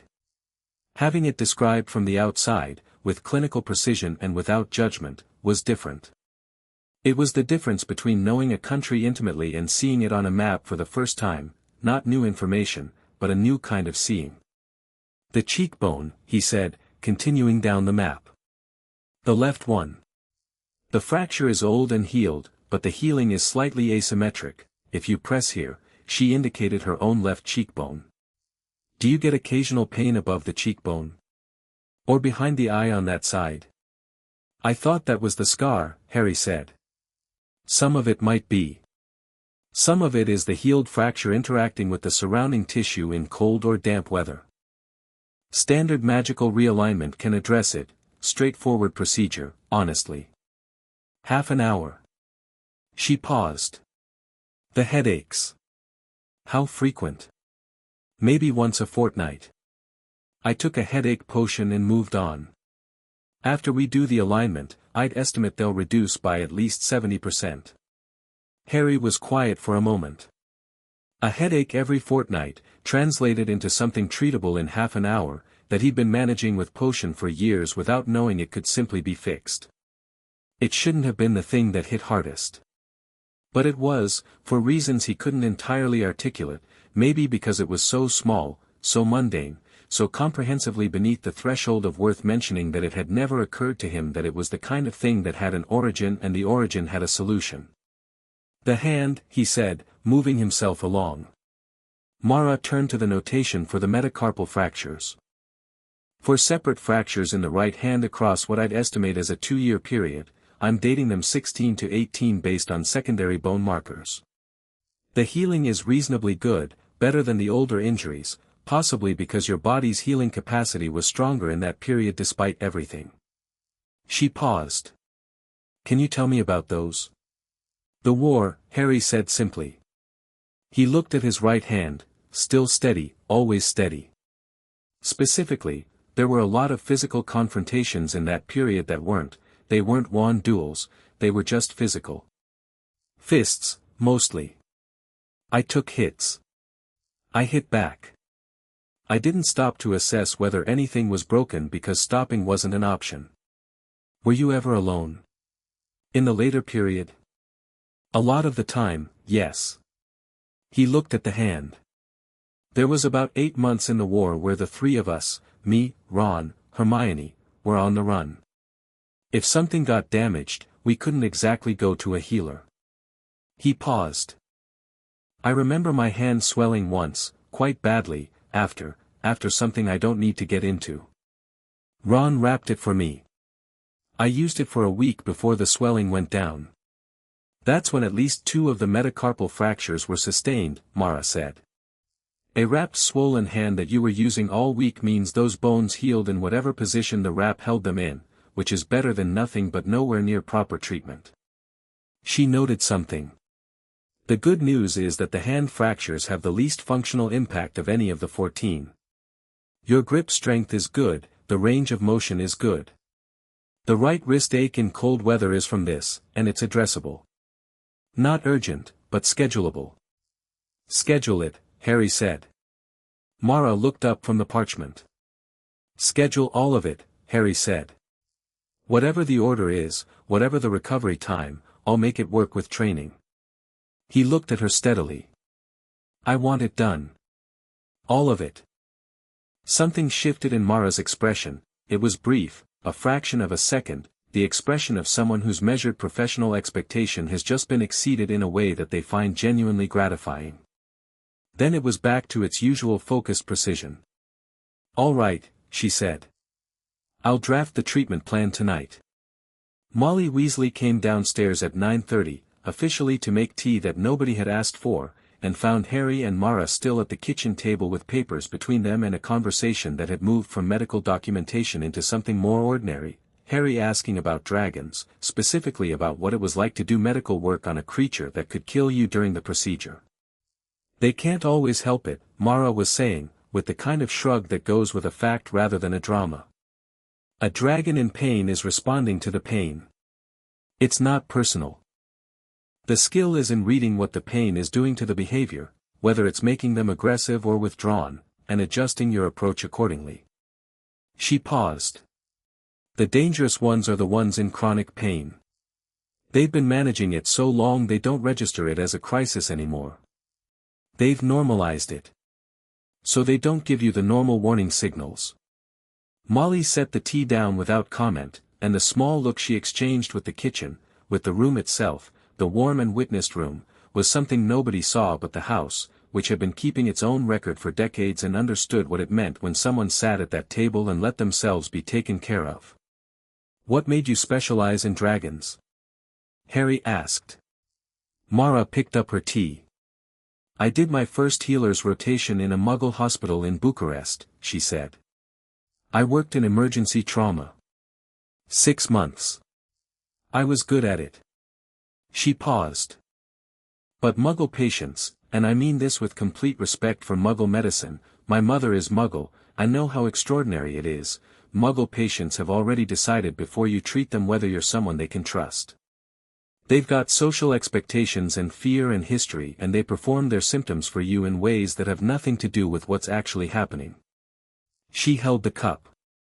And then I did a rotation at the Romanian sanctuary, and I treated my first dragon, and it was, a small pause, almost reflective. It was honest. The dragon wasn't performing anything. The scan showed exactly what was wrong. The body told the truth. Harry looked at her. Humans don't tell the truth about their bodies. Most don't, Mara said. Not because they're dishonest. Because they've learned that the truth has consequences, that saying I'm in pain means admitting vulnerability, or losing agency, or becoming a burden. She looked at him directly.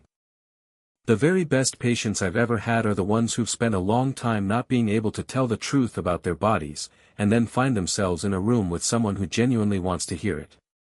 She paused. They make up for lost time. Harry was quiet for a moment. Is that what you think I'm doing? I think, Mara said carefully, that you've been telling the truth with me in a way you're probably not used to doing in medical contexts. And I think that's taken more effort than you're making it look. She looked at him steadily. I want you to know that I noticed that. And I'm not going to make it into something you have to manage. The kitchen clock ticked. The fire in the hearth was low and steady. Molly, standing at the counter with her own cup, made no sound. Harry looked at the table. Then he looked up at Mara. The cheekbone procedure, he said. The one that's half an hour. Can we do it this week? Yes, Mara said. Friday, if you want. I'll arrange the room at St. Mungo's. And then the clavicle the week after. I'll schedule it for the 14th.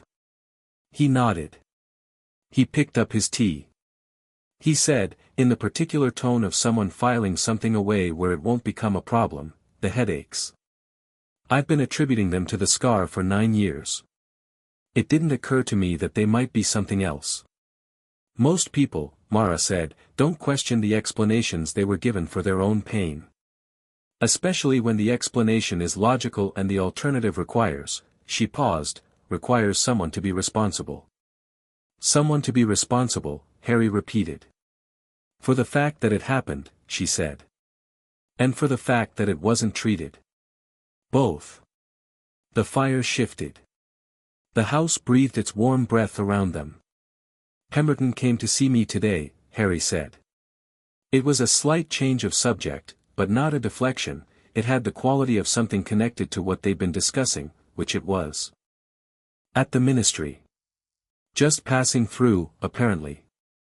Very friendly. Asked how I was feeling, whether I'd found Dr. Voss helpful, whether I had any concerns about the process. Mara's expression hadn't changed. What did you tell him? I told him I was feeling well, that you were very helpful, and that I had no concerns. He paused.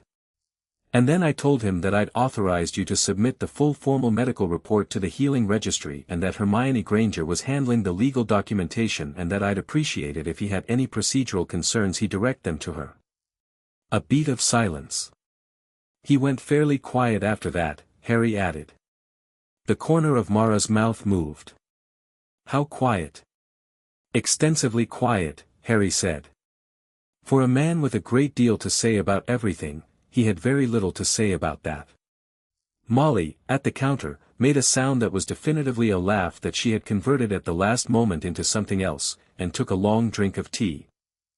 Good, Mara said. Hermione sent me a note this afternoon. The Guardian Compact precedent she's found is extremely solid. Pemberton can make noise about classification but he can't act on it, the legal pathway supersedes the administrative one.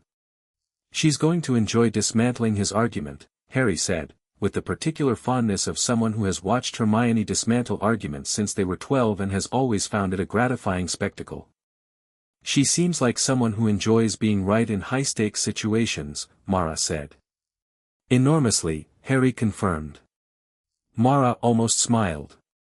It wasn't quite a full smile, it was the expression that lived just before one, the expression of someone who was warming to something incrementally, the way you warm to a place you hadn't expected to be. She looked down at her papers and made a notation in her compact code and said, I'll have the treatment scheduled to you by tomorrow morning. I'll look it over before training, Harry said. Look it over and actually read it, Mara said, with the tone of someone who has had patients skim documents and call it reading. If you have questions, write them down and bring them to the cheekbone appointment. Yes, Healer Voss, Harry said, in a tone that was not quite sarcasm and was not quite the opposite. Mara looked at him over her papers. You can call me Mara. I know, he said. I've been waiting to see how long it took you to say so. Charlie walked into the kitchen at that moment, back from wherever he'd been, and read the room with the speed of someone accustomed to decoding fast, the papers on the table, the tea, the particular quality of ease that existed between two people who had been talking honestly for several hours and had arrived somewhere more comfortable than where they started. Right, he said, going to the kettle. Who wants more tea? Everyone, Molly said firmly, because this was the burrow and tea was not a question.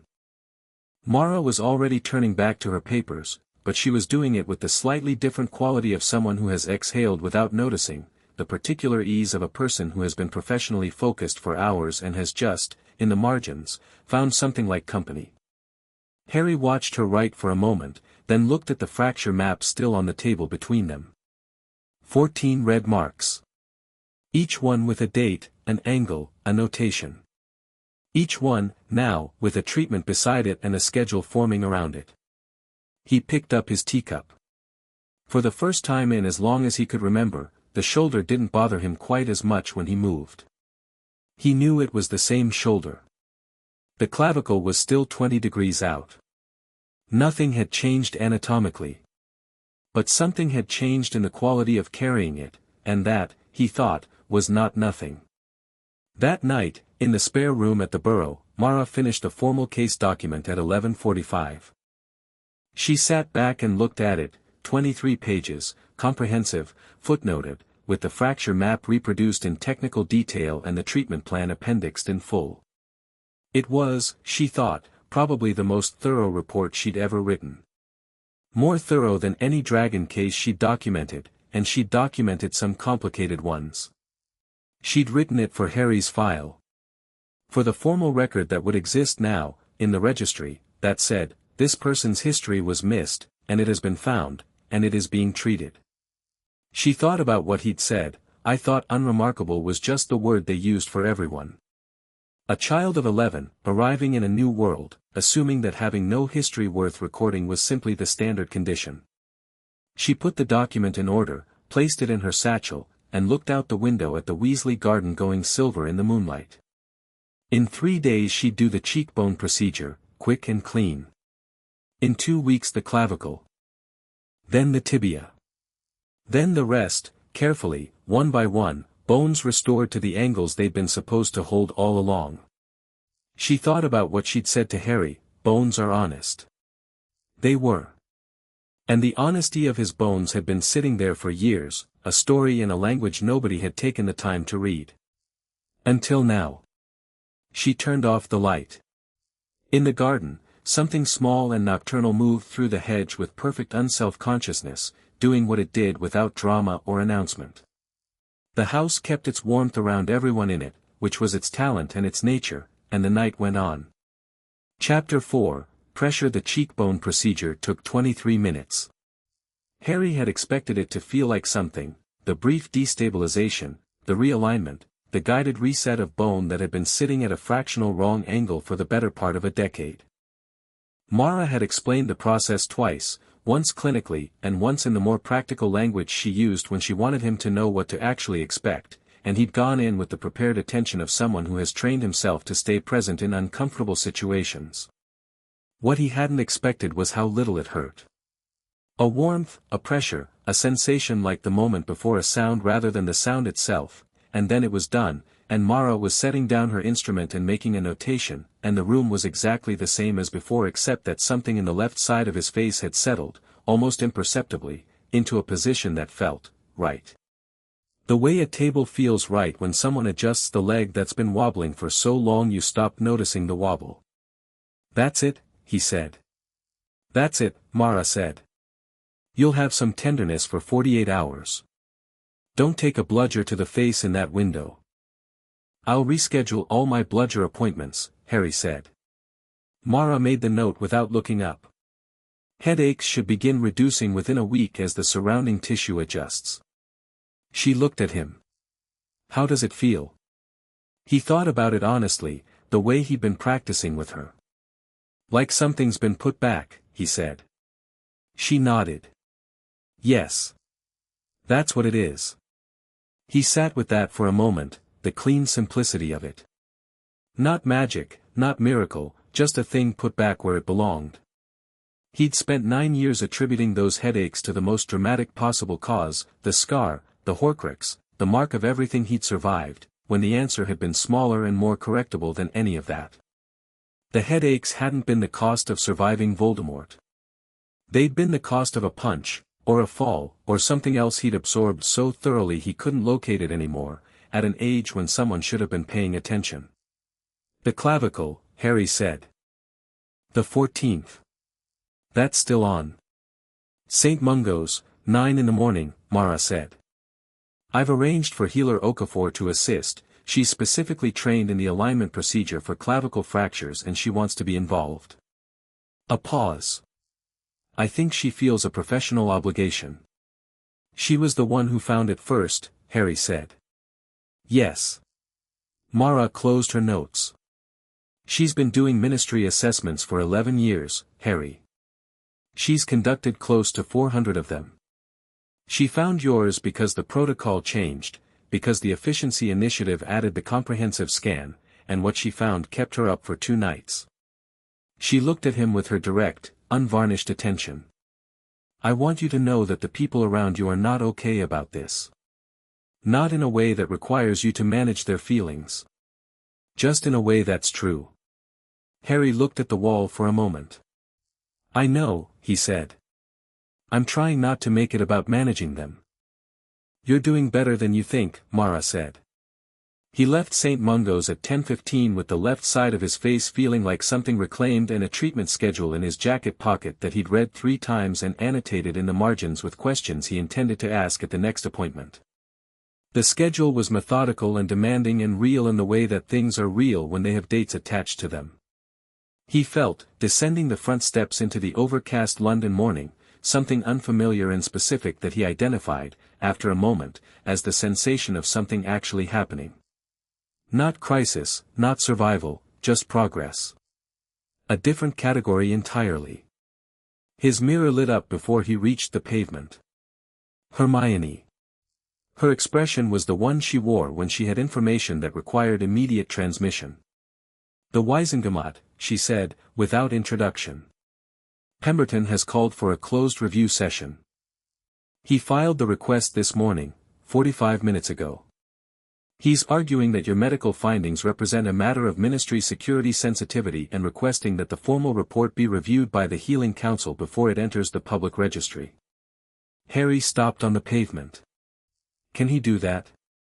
He's trying to do that, Hermione said. The Guardian Compact precedent limits his authority, but the review session gives him a forum to argue his position before someone with the power to override the Compact interpretation.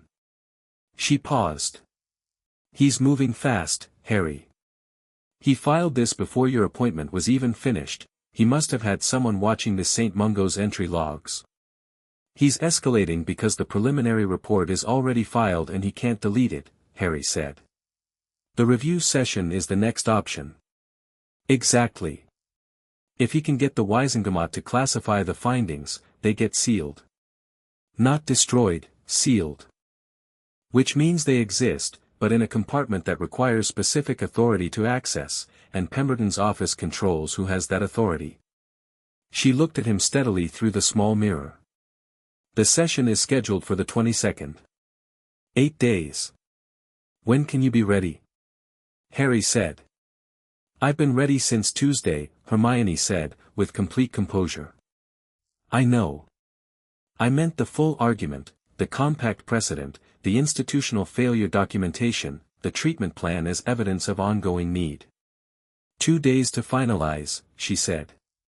I want Mara to review the medical sections before I submit anything. She's available tonight, Harry said. Burrow, 7 o'clock.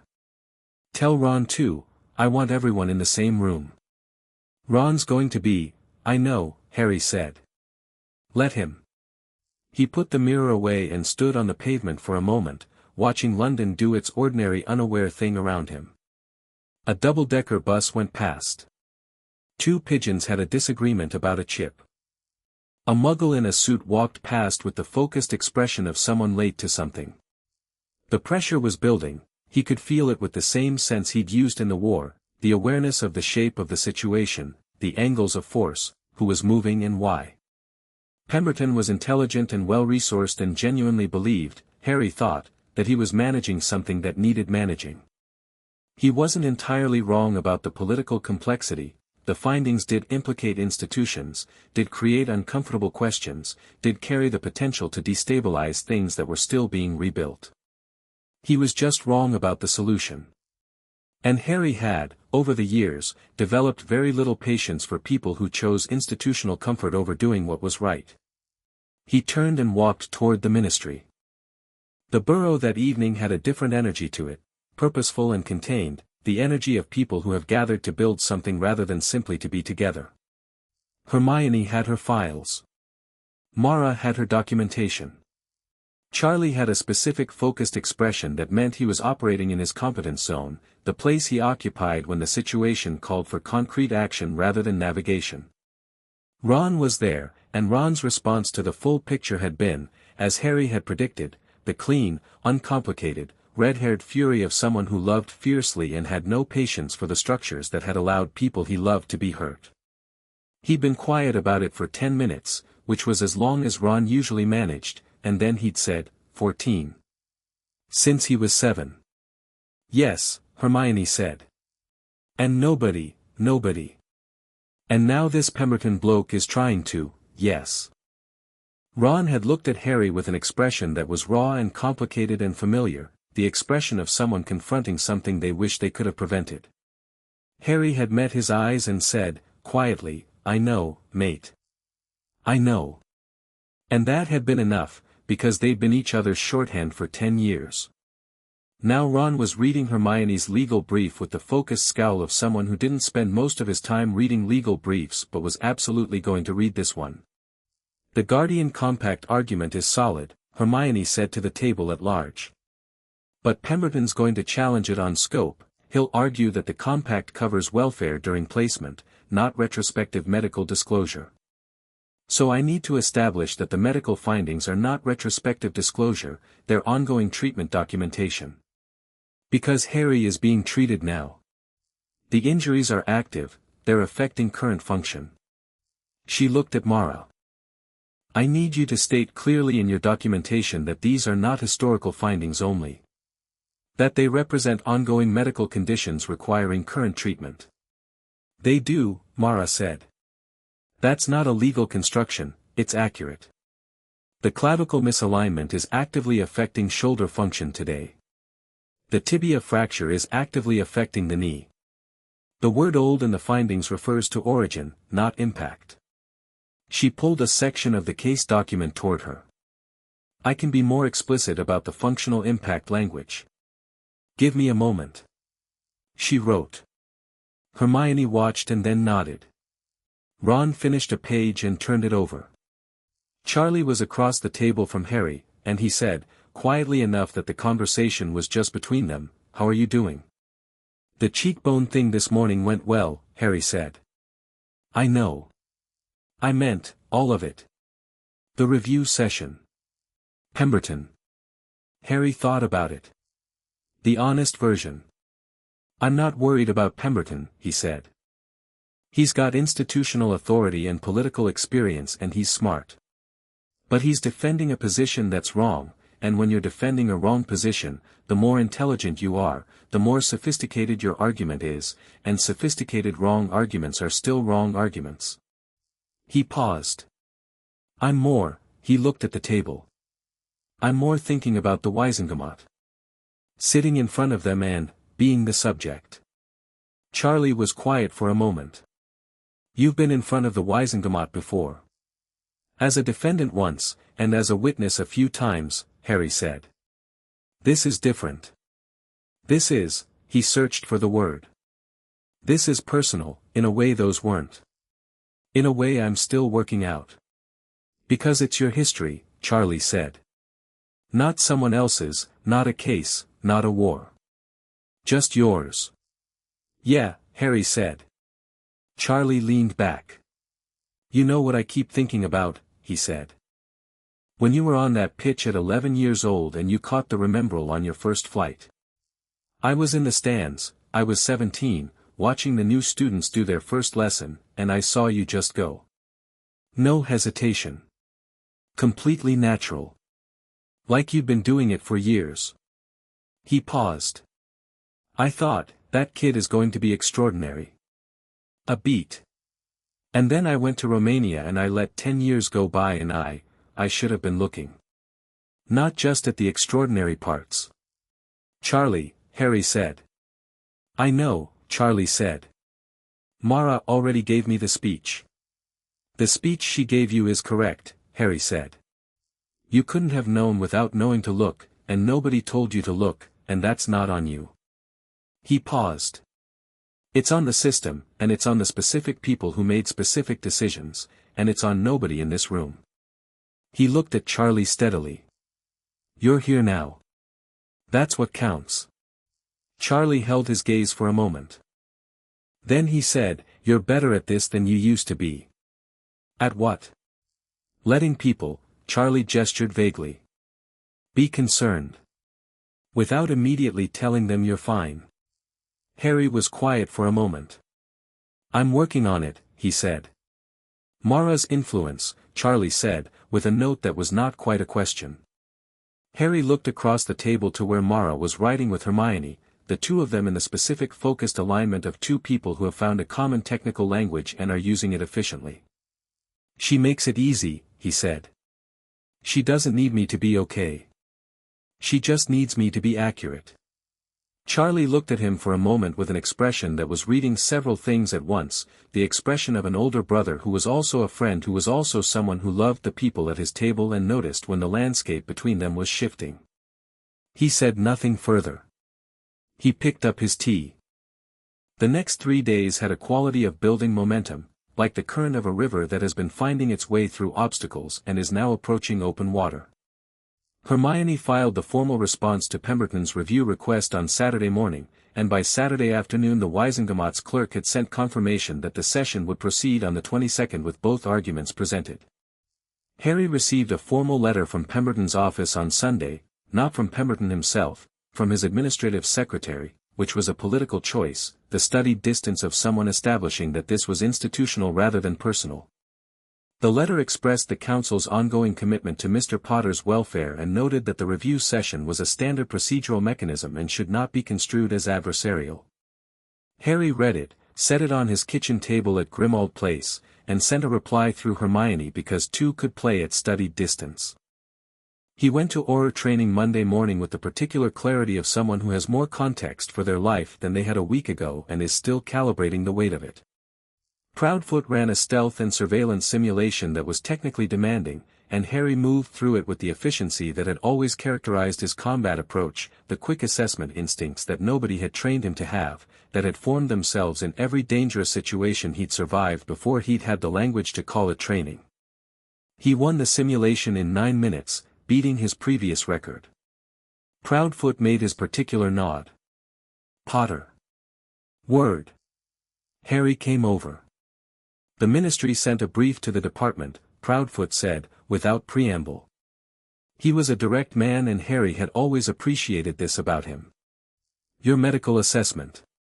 The review process. I know, Harry said. I want you to know that from this department's perspective, your status as an active trainee is unaffected, Proudfoot said. What you do medically, what's in your records, who has access to what, not my jurisdiction, and not something this department is treating as a performance matter. He paused. You're the best trainee we've had in 6 years, Potter. I don't say that often and I mean it precisely. Whatever's happening in the Wisengamot, you show up here, you work, you're good. Harry looked at him. Thank you, he said, and meant it. Don't thank me, it's accurate, Proudfoot said. Back in the rotation. Harry went back in the rotation. Tuesday, Pemberton made his second move. It came in the form of an article in the Daily Prophet, not a front-page piece, not a headline, but the kind of carefully placed item that appears in the middle of the paper under a neutral heading, written in the particular tone of journalism that is maintaining the form of objectivity while having already decided what it thinks. The heading read, Healing Council reviews post-war assessment protocols following query about senior Auror candidate. The article didn't name Harry. It didn't need to.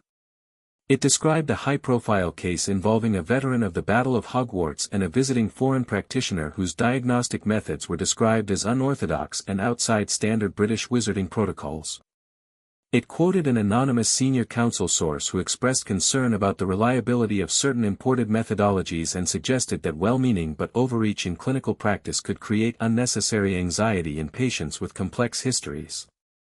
Harry read it at the Burrow kitchen table over breakfast, with Charlie opposite him eating toast and already watching his face.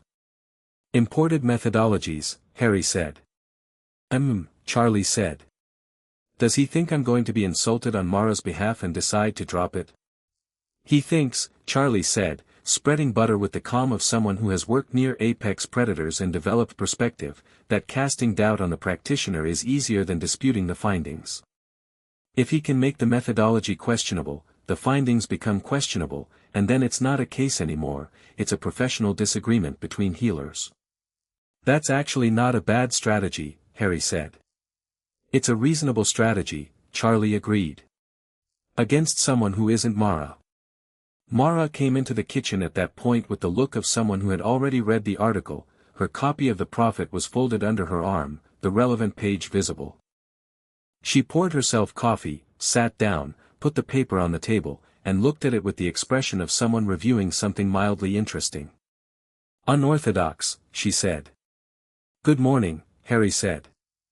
The diagnostic methodology I used is derived from the Viennese bone resonance protocol developed in 1923, modified by Romanian practitioners in the 1960s and formally certified by the International Council of Magical Healers in 1989, Mara said, with perfect pleasantness.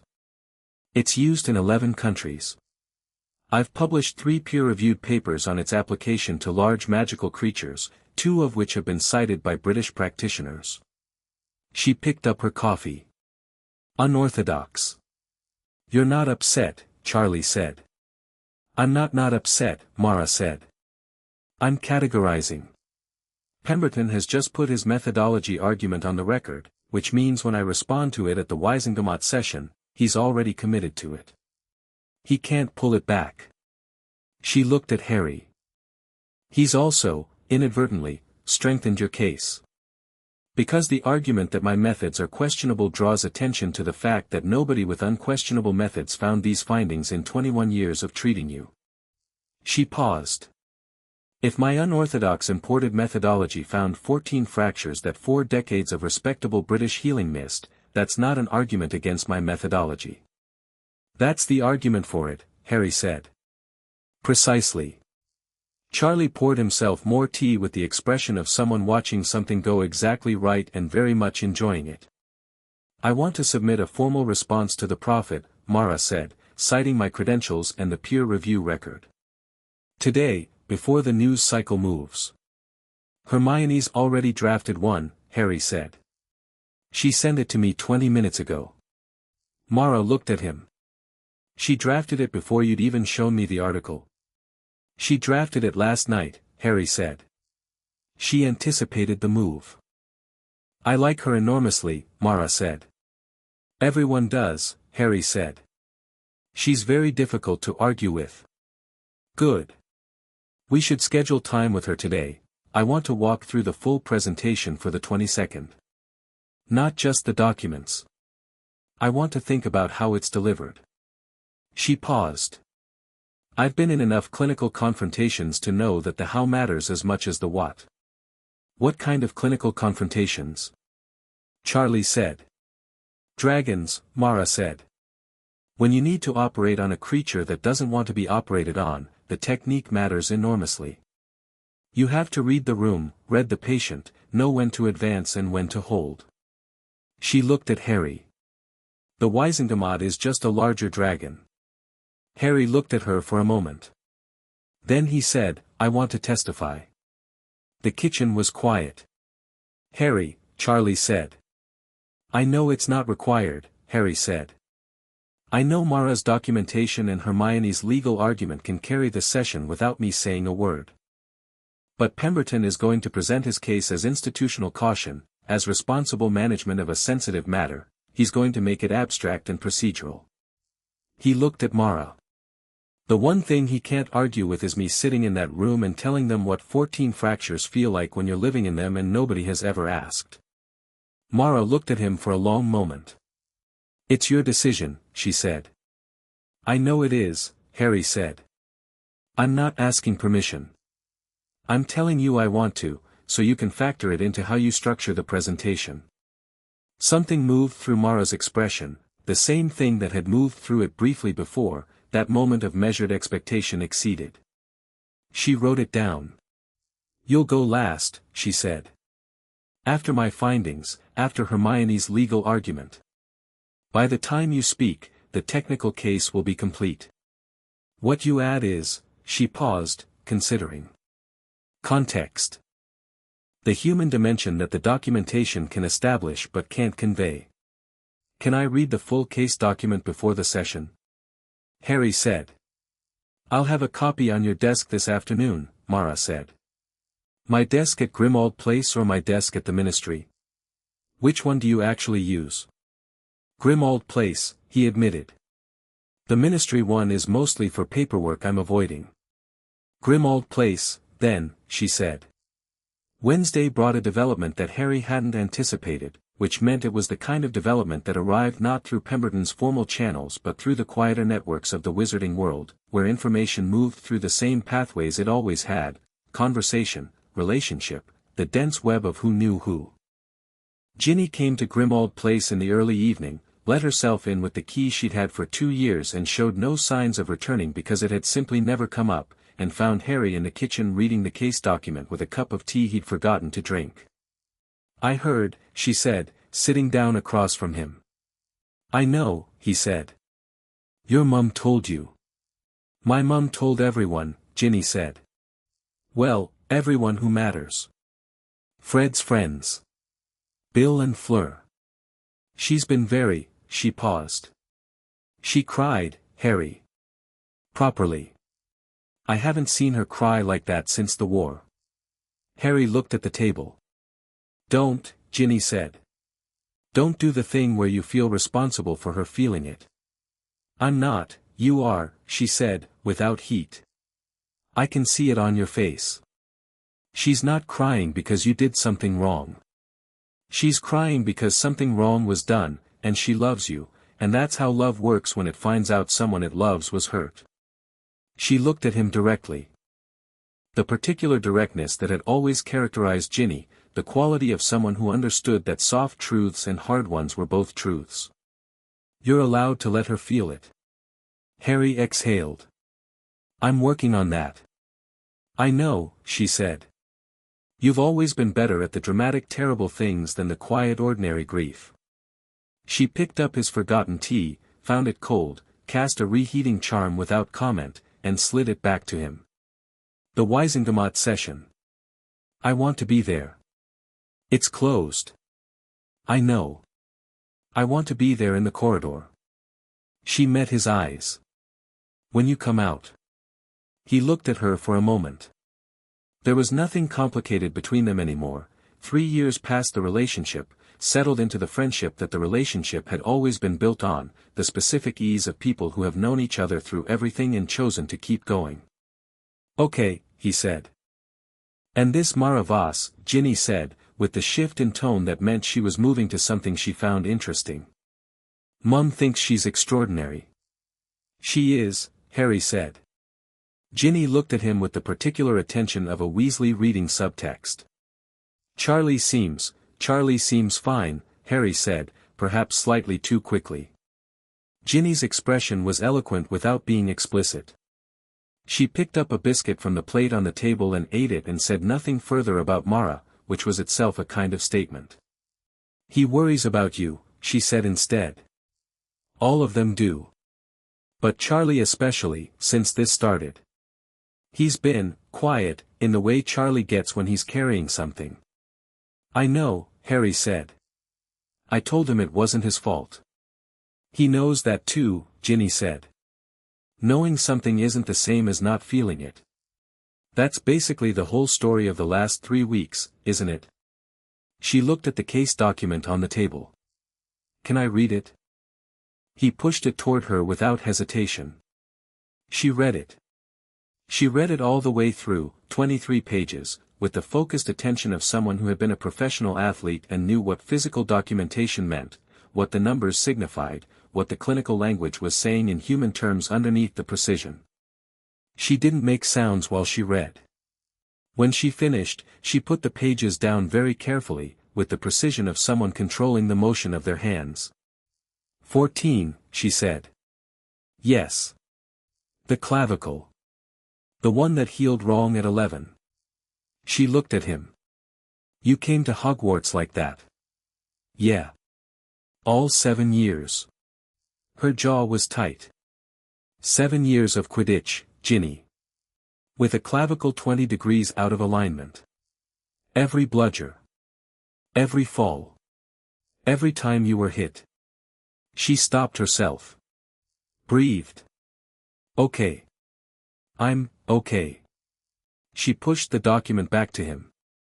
"Pemberton needs to sit in a room and listen to every word of this. All of it." "That's the plan," Harry said. "Good." She stood, smoothed her jacket with the brisk motion of someone organizing themselves. "I'll be in the corridor on the 22nd. Ron too, I imagine, and probably George if you tell him, and possibly Dad, and almost certainly Mum. Mum can't." "Mum," Ginny said, "will be in that corridor if she decides to be, and I would very much like to see the Weisengamat security that's going to stop her." Harry thought about this and had to concede the point.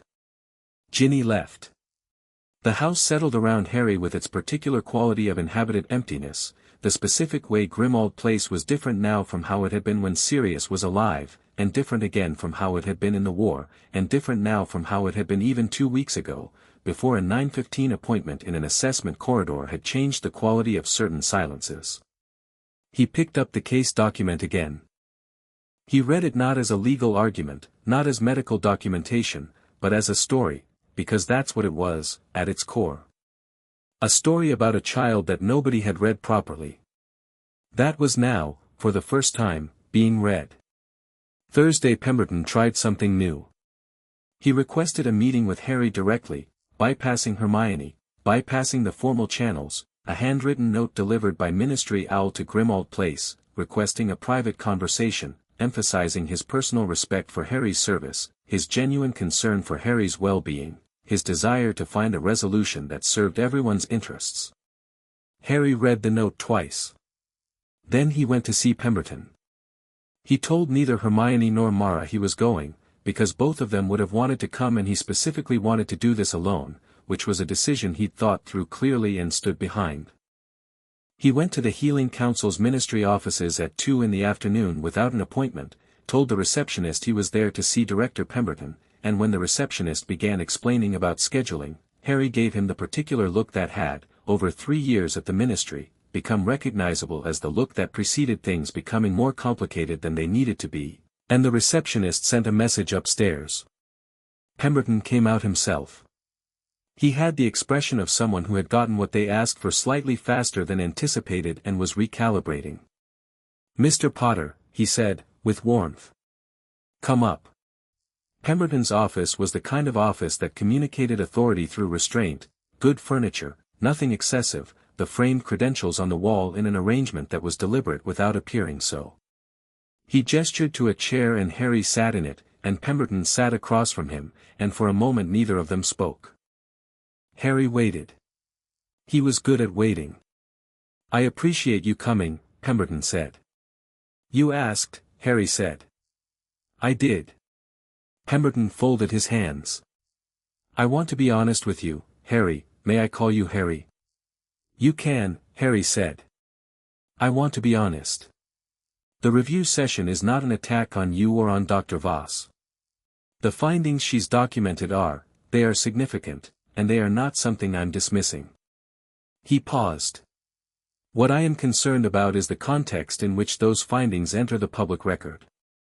"You're concerned about what happens when people ask why they were missed," Harry said. Pemberton looked at him for a moment. "Yes," he said, with the frankness of someone who has decided that a sophisticated audience requires a more direct approach. "Yes, that's exactly the concern. The findings, properly contextualized, are a medical matter. Improperly contextualized, they become a political matter, and a political matter with implications for institutions and individuals who are currently central to the reconstruction of the wizarding community." He paused.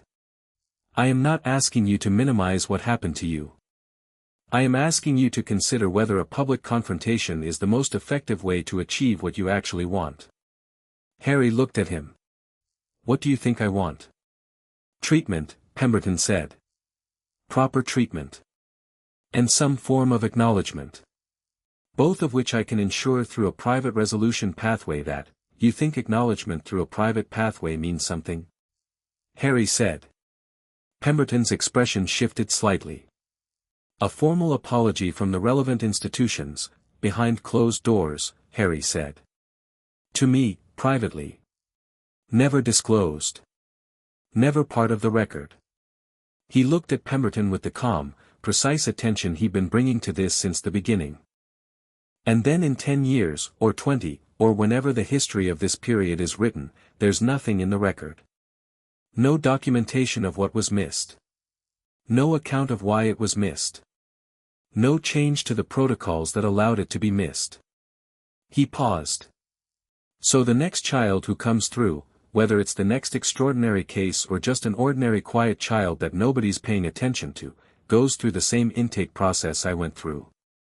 And gets the same result." Pemberton was quiet. "That's what a private resolution pathway means," Harry said. "I've sat in enough ministry meetings to know what sealed resolutions look like. They feel like closure and they look like justice and they don't change anything. He leaned forward slightly. I'm not doing this for acknowledgement, Director. I don't need the Wiesengemot to tell me that what happened to me was real. I know it was real. I've been living in it. He held Pemberton's gaze. I'm doing this so that the record is complete. So that when the history is written, 14 fractures is in it.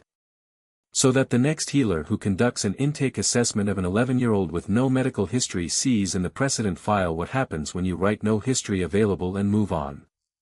The office was very quiet. Pemberton looked at him for a long moment. And Harry could see it, the genuine intelligence working through the argument, the honest engagement of a man who was not simply corrupt but was caught between competing goods, between the stability he believed he was protecting and the justice he could recognize when it was stated plainly. You're going to testify, Pemberton said. Yes, Harry said. A pause. Personal testimony in a Wiesengemot session, I know what it means, Harry said. I've thought about it.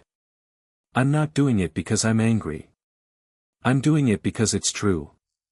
Pemberton sat back. He looked at his desk, his hands, the middle distance of a man rearranging his understanding of how the next week was going to go. Then he said, and there was something in his voice that was different from the managed warmth of the earlier conversation, something more like the register of one human being talking to another, I want you to know that the ministry's failure, and it is a failure, in your specific case is something that I personally find difficult. Harry waited. I've been doing this work for 30 years, Pemberton said. I have spent 30 years in the belief that the institutions I serve, for all their flaws, are fundamentally oriented toward the protection of the people in their care. He paused. What your case documents is a specific and systematic failure of that orientation. Not malice. Not intent. But failure. He looked at Harry. I've been trying to manage it rather than confront it. I think I need to examine why I made that choice. Harry looked at him for a long moment. That's more honest than I expected, he said. I'm a complicated man, Pemberton said, with a dryness that was almost self-deprecating. I noticed, Harry said. He stood. I'll see you at the session. He left the council offices and walked out into the ministry atrium, where the fountain of magical brethren had long since been replaced with something less grandiose and more honest, a simple stone basin, clear water, no monument to hierarchy. He stood at it for a moment and looked at his reflection. His shoulder was doing the thing it always did. 8 days until the clavicle procedure. He could wait 8 days. He pulled out his mirror and called Hermione. I went to see Pemberton, he said. A pause. Harry, I know, he said. Don't. I handled it. I think he's going to be less aggressive at the session than we expected. Why? Because I told him the truth and he heard it. He paused. He's not a villain, Hermione. He's just someone who chose the wrong thing for reasons he told himself were good. He paused. He might come around by the 22nd. Might, Hermione said, with the inflection of someone who prepared for all contingencies regardless. Might, Harry agreed. Prepare as if he won't. But, I think he might. He put the mirror away and walked toward the lifts. Behind him, the water in the basin moved in its quiet, honest way, reflecting nothing but what was directly above it. His left cheekbone felt right. Had felt right since Friday morning. Such a small thing, 23 minutes and something put back. He'd spent 9 years attributing the pain above it to the most dramatic possible story, when the truth had been simpler and more treatable. He thought, in the lift going up, that there might be a lesson in that. There probably was. That evening, last light going gold through the Grimmauld Place kitchen windows, Harry sat across from Mara at his own kitchen table. She'd come to help him prepare for the testimony, to walk through what he intended to say and make sure the medical details were accurate, and they worked for 2 hours with the focused ease they'd developed, the specific rhythm of two people who had found each other's professional language and were comfortable in the overlap. When they finished, Mara gathered her papers and he made more tea, and they sat for a few minutes in the comfortable post-work quiet of the kitchen. "You went to see Pemberton today," she said. "Hermione told you," Harry said. "Charlie told me." Hermione told Charlie. Harry considered the information network of the people around him and found it, as usual, both impressive and inescapable. "He listened," he said. "What did you say to him?" Harry thought about how to condense it. "I told him that a private resolution was a way of making things feel resolved without resolving them. That sealing the record meant nothing changed." He paused. "I told him I wasn't doing it for acknowledgement." Mara looked at him. "What are you doing it for?" "For the record," he said. "For what comes after?" "For the protocol change, the intake form that asks for history and actually means it, the comprehensive scan that becomes standard rather than a one-off efficiency initiative." He paused. I keep thinking about what you said in the garden. The first night. About Bones telling a story for 21 years that nobody read." He looked at her. "I want the story in the record. So the next one gets read." Mara was quiet for a moment. The kitchen light was warm and the house was quiet around them, and she had the expression she sometimes had when she was thinking about something with the full force of her attention. "The next one," she said. "There's always a next one," Harry said. "Somewhere, there's a child coming through the system with no history available. And someone's going to write unremarkable and move on." He paused. "I'd like it to be harder to do that next time." Mara set down her cup. She looked at him for a long moment, the direct, cataloging, fully present attention that had been the first thing he'd noticed about her and which had not, in the weeks since, become less striking. "When you walk into that session," she said, "say that." "Exactly that." "That's what I planned," he said. She nodded once. "Good," she said. "They'll understand it." The kitchen clock ticked. Outside, London was doing its evening thing. "Mara," Harry said. She looked up. "Thank you," he said. "Not for the medical work, not for the documentation, not for the specific procedures or the precise instrument or the diagnostic methodology. Just, thank you. The full version." She held his gaze for a moment. Then she said, with the specific warmth she'd been allowing, incrementally, to exist in the margins of her professional precision, "Don't thank me yet. The clavicle procedure is still 6 days away and it's the one I'm actually nervous about." "You're nervous about it?" he said. "Technically it's the most complex alignment we're doing," she said. "The others were straightforward." "The clavicle," she paused. "I've done it dozens of times. I know the procedure. I still think about it carefully beforehand." "Because you care how it goes," Harry said. She looked at him with something that was almost, not quite, a smile. "Because I care how it goes," she agreed. He picked up his tea. The shoulder ached, as it always did. 6 more days. It could wait. Chapter 5. The record. The 22nd arrived the way important days always did, without ceremony, unremarkable in the particular cruelty of calendars that treat significant dates identically to ordinary ones. Harry's alarm went off at 6:15. He made tea. He read the case document one more time, not because he needed to but because it was something to do with his hands while his mind was doing the quiet pre-event calibration he'd always done before difficult things. The clavicle procedure had been 4 days ago.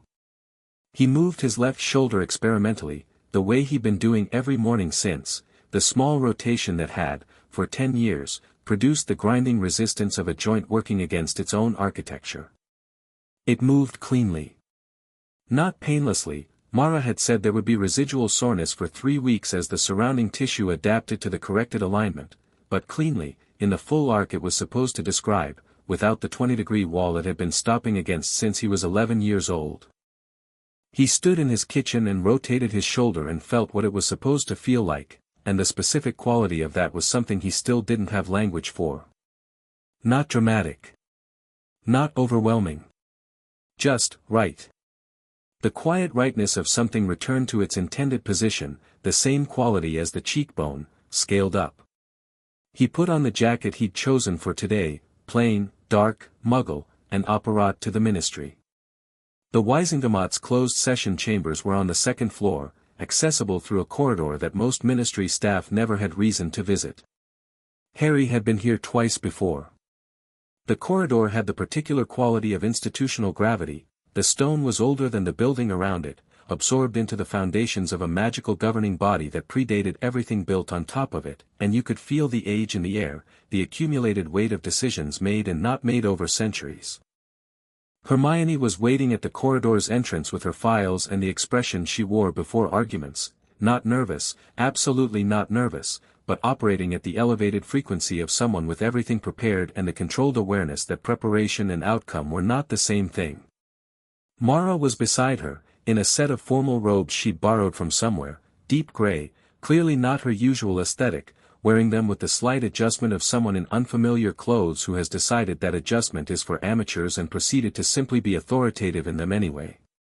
Charlie was there. Arthur was there, which Harry hadn't expected and which hit him somewhere quiet and specific when he saw it. Arthur Weasley in his good ministry robes, standing straight, who had said nothing specific to Harry about being present but was simply there, because that was what Arthur did, had always done, showed up without announcement in the way of someone who understood that presence was its own kind of statement. Ron was there. Ginny was there. They were in the corridor, not the chamber, because the session was closed, only the presenting parties and the Wisengamot members.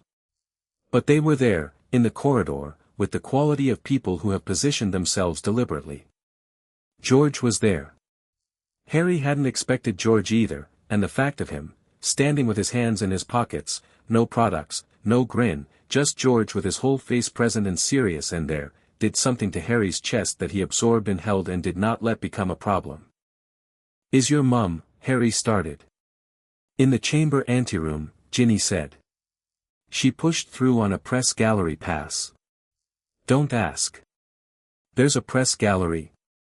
There's a gallery for ministry observers." She argued she qualified. Ginny's expression suggested this argument had been made with conviction. Nobody fought her. "Nobody should have tried," George said, which was the most words he'd said since Harry arrived and also the most complete sentence possible on the subject. Harry looked at all of them, standing in this institutional corridor in the particular configuration of people who love someone and are doing what they can with the fact that they can't be in the room. He thought about what Mara had said. The people around you are not okay about this. Not in a way that requires you to manage their feelings. Just in a way that's true. He didn't try to manage it. He just let it be true. "Right," he said. "I'll see you after." The closed session chamber was smaller than the full Wisengamot hall, which Harry had been in before, but it had the same quality of accumulated authority, the tiered seating, the ancient stone, the specific weight of a space that had been making consequential decisions for a very long time.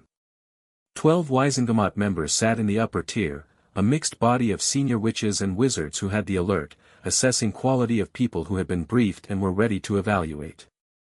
The chief warlock presiding was a woman named Falconer, 50s, gray-streaked hair, a reputation for impatience with anything that wasted her time, which Harry considered a favorable characteristic. Pemberton was already present at the respondents' table, with 2 people who were presumably council legal staff. He looked composed. He looked, Harry thought, like a man who had spent 4 days revising his position and hadn't entirely finished. Mara, Hermione, and Harry sat at the presenting table. Mara arranged her documentation with the economy of motion that characterized everything she did, efficiently, quietly, with zero performance of the significance of the moment. Hermione organized her legal briefs in the sequence she'd planned. Harry sat between them and looked at the chamber and felt, in his chest, the same settled clarity he felt before combat simulations, the particular calm of someone who knows what they're going to do. Falconer called the session to order with a single tap of her wand on the stone surface before her. This session is convened pursuant to a review request filed by Director Aldous Pemberton of the Healing Council, concerning formal medical findings pertaining to Ministry employee Harry James Potter, she said, with the crisp authority of someone who considered unnecessary words a form of theft. We will hear the counsel's argument for classification review, followed by the formal medical presentation, followed by the legal brief, followed by any additional statement from the patient.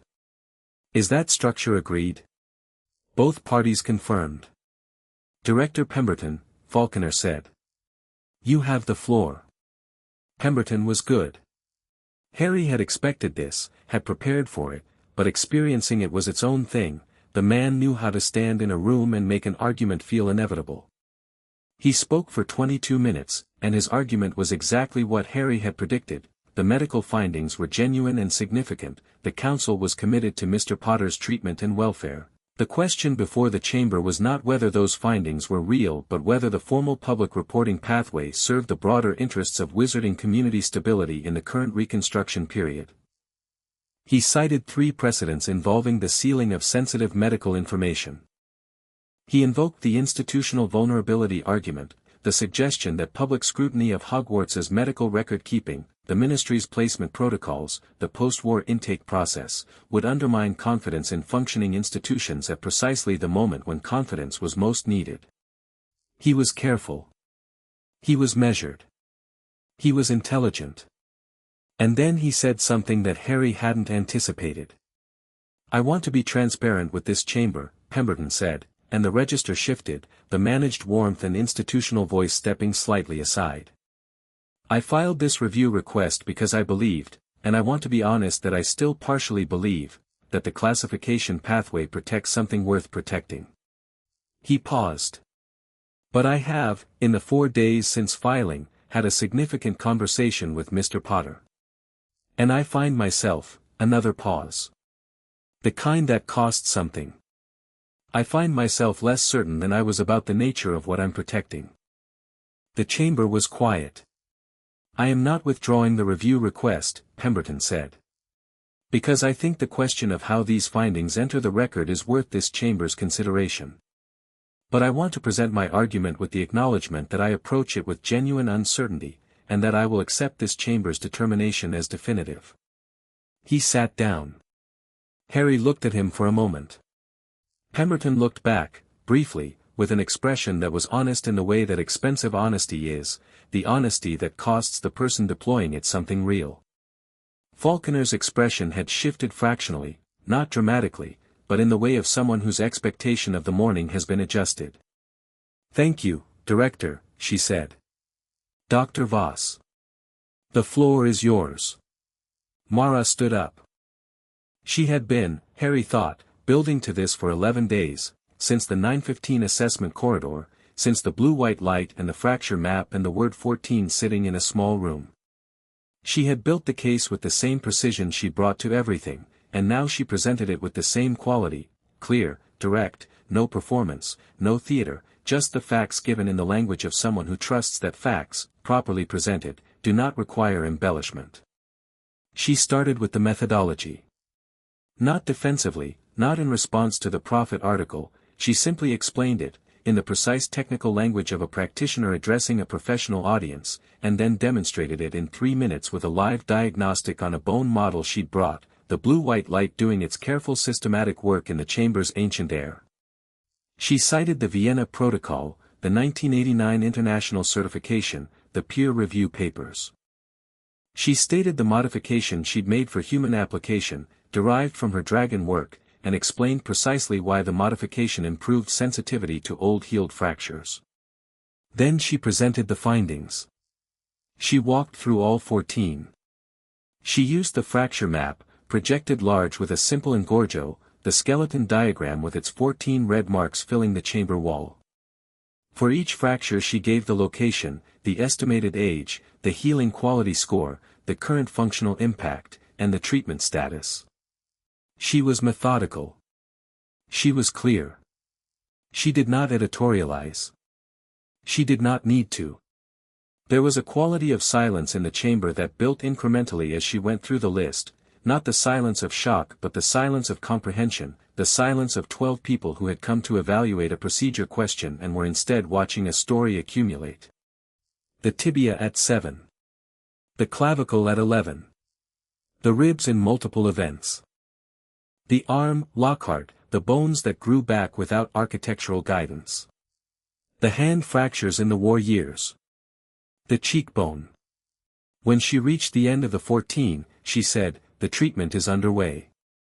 The cheekbone alignment was completed 8 days ago. The clavicle realignment was completed 4 days ago. Both procedures were successful. The remaining 12 injuries are scheduled across a 14-week treatment plan. She looked at the chamber. "I want to be clear about one thing. These are not historical curiosities.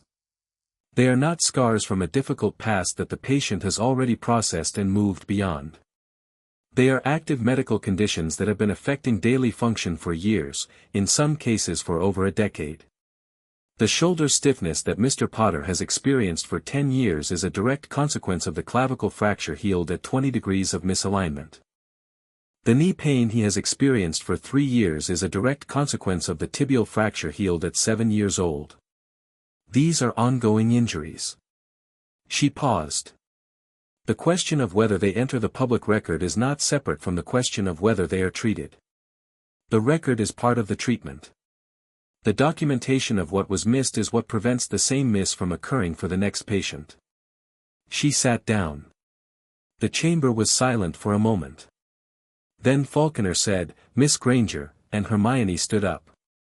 Hermione's legal argument lasted 31 minutes and was, Harry thought, one of the finest pieces of structured reasoning he had ever witnessed, and he had been watching Hermione construct arguments since they were 12 years old. She was not showing off. She was not performing. She was building, the way a skilled carpenter builds, each piece fitting against the next with deliberate precision, the whole structure rising with the quiet confidence of someone who knows the architecture is sound. She established the Guardian Compact of 1940 and its specific obligations regarding magical minors placed with non-magical guardians under ministry oversight. She established that the placement order for Harry Potter, signed by Albus Dumbledore and formally recorded with the Ministry's Magical Guardian Registry in November 1981, triggered the Compact's provisions. She established, document by document, from the archive she'd spent a week assembling, that the Ministry had never conducted a single welfare check under those provisions in 10 years of Harry's placement at Privet Drive. She walked through the Hogwarts medical record, not to indict Madame Pomfrey. She was careful and precise about this, establishing the competence of the acute care and the systemic gap in baseline assessment that was a protocol failure rather than a personal one. She introduced the 1991 intake form with its notation of no history available and walked through what the standard protocol at that time required, and what it didn't require, and why the gap had existed. Then she addressed Pemberton's classification argument directly. "The director's concern about institutional confidence is legitimate," she said. "Institutions matter. Stability matters. The work of reconstruction that has occurred in this community over the past 3 years has real and significant value." She paused. "But institutional confidence built on incomplete records is not confidence, it's credulity. The institutions that failed Mr. Potter are not protected by sealing the evidence of that failure. They are protected by demonstrating that when the failure was identified, they chose accountability over concealment. That is the record that survives." She looked at Falconer. "The classification pathway does not protect British wizarding institutions. It protects a version of them that is less true than the reality, and therefore less worthy of confidence." Another pause. "The reporting pathway, with the protocol amendments I have proposed, which are included in the brief before you, creates a record that says, we found what was missed, we treated it, we changed the procedure that allowed it to be missed. That is a record that holds. That is the record this chamber has the opportunity to create today." She sat down. Falconer looked at the chamber, at her colleagues, at the documentation before her. Then she looked at Harry. "Mr. Potter. You've indicated a wish to address the chamber directly." "Yes," Harry said, and stood up. He had prepared what he was going to say. He'd written it out and revised it and discussed it with Mara and with Hermione and had arrived at a version that was honest and complete and properly ordered. He knew what he was going to say. He stood in the chamber and looked at 12 faces looking back at him and said none of it. Not because he forgot it. Because the prepared version was right, but it was also managed, and the thing about managed versions of the truth is that they are slightly less true than the unmanaged ones, and he had been in a room with Mara Voss for 11 days and she had made it progressively harder to offer managed versions of things. So instead he said what he was actually thinking. I've been in front of this chamber before, he said. Twice as a witness, once as a defendant. I know how this room works, the authority it carries, the weight of what gets said in it. And I want to be honest about why I'm here today. He paused. It's not because I'm angry. I've thought about it carefully, and I'm not primarily angry. I was, for a few days, I think that was appropriate. But what I am today is something different. He looked at the fracture map still projected on the chamber wall, the 14 red marks on the skeletal diagram. I grew up not knowing what normal felt like, he said. I don't mean that in an abstract sense. I mean physically, I didn't know what a body felt like when it hadn't been hurt and left to manage on its own. The shoulder stiffness, the knee, the headaches above my left cheekbone that I attributed to my scar for 9 years. These were just features of the landscape. I thought everyone had that. I thought that was just what a body was. The chamber was very quiet. 8 days ago I had a 23-minute procedure on my cheekbone, he said. Mara, Dr. Voss, realigned a fracture I'd been carrying since before I came to Hogwarts. And the headache stopped. That's it. 23 minutes and the headache stopped, after 9 years of taking a potion for them twice a month and assuming it was the best I could expect. He paused. That's what 14 fractures means in practical terms. Not the dramatic version, not the history, not the Dursleys, not the war, all of which I can talk about separately and have talked about separately. Just that. 23 minutes and something stopped hurting that I had stopped believing could stop hurting. He looked at Falconer. I'm not here to create a political problem, he said. I'm genuinely not. I understand what Director Pemberton is trying to protect and I don't think he's wrong that those institutions matter. I think he's wrong that protecting them means sealing this. He paused. What I want from this chamber is simple. I want the record to be complete. I want what was missed to be in the record as something that was missed, so that there is a formal precedent for looking more carefully. I want the protocol change that Hermione has proposed, the comprehensive baseline assessment for all Hogwarts-bound students at intake, to go into effect. He looked at the chamber. Because somewhere, right now, there is an 11-year-old getting ready to come into the wizarding world with a history that nobody will think to ask about. And I would like it to be harder for that child's history to go unasked. He paused one more time. That's the record I want. Just an honest account of what happened, and a change so it doesn't happen the same way again. That's all. He sat down. The chamber was silent. Not the parliamentary silence of a body waiting for the next speaker, the other kind. The silence of a room that has heard something simple and true and is holding it for a moment before it processes forward. Beside him, Mara was looking at her hands on the table, and her expression was the one he'd catalogued by now, the one that lived just before something, that inhabited the margin of composure. Hermione was very still. Falconer looked at the chamber for a moment. Then she said, "This chamber will recess for 15 minutes. The recess corridor outside the chamber was the same stone, same institutional gravity. Harry stood in it and Mara stood beside him without speaking, which was one of the specific things about her he'd come to value. She understood that silence was not empty, that presence didn't require filling. Charlie was down the corridor with the others, and they were watching, and Harry gave them a nod that was the nod of someone who had done what they'd gone in to do and was now in the part that wasn't up to them. Ron responded with a nod that was the nod of someone who would dismantle the entire Wisengamot if required and was waiting to hear if that would be necessary. Ginny's expression was clear and warm and steady. George was looking at the chamber door. "That wasn't what you prepared," Mara said, quietly, not quite a question. "No," Harry said. "Was it better?" He thought about it. I think so, he said. The prepared version was more organized. Organization isn't always the priority, she said. I know. That's what you taught me. He looked at the chamber door. The cheekbone thing. Was that a calculated choice, starting with that? No, she said. It was the truest example. She paused. The most accessible one. The most human. The 23 minutes. People can understand that.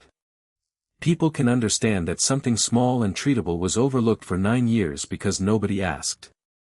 Because that's what the bigger picture means in actual terms, Harry said.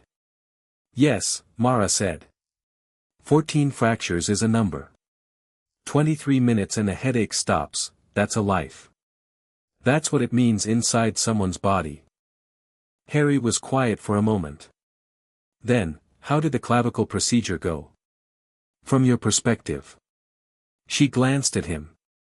You were there. I was the patient. I know what it felt like.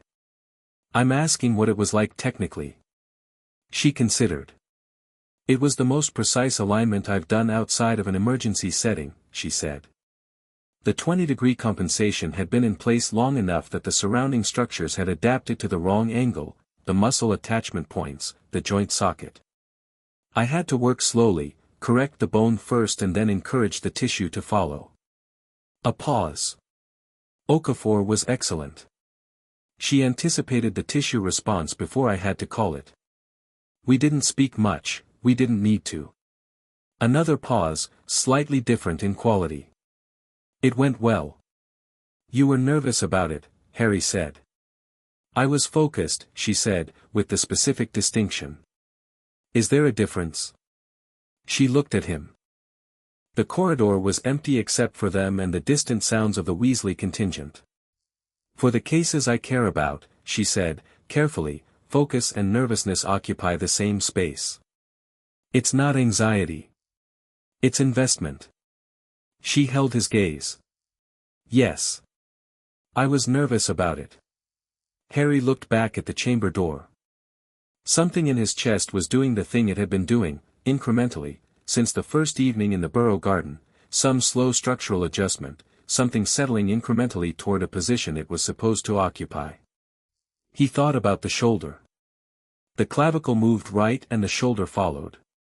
Things in the right position allowed adjacent things to find their right positions. Mara, he said. Before he could continue, the chamber door opened and a clerk appeared. The chamber is ready to reconvene. Falconer addressed the chamber without preamble.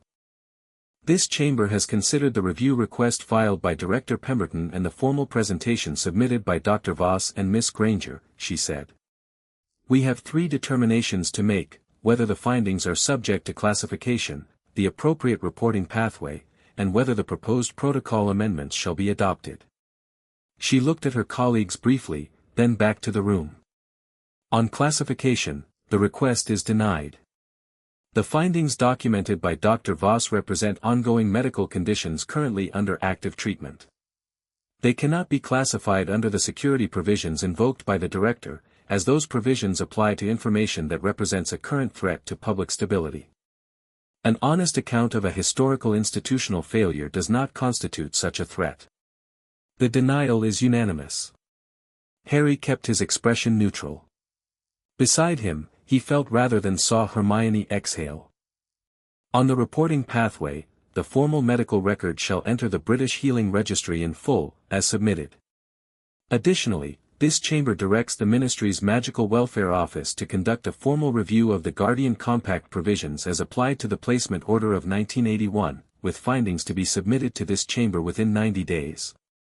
That review will address specifically the welfare check obligations that were not fulfilled during the placement period. A pause.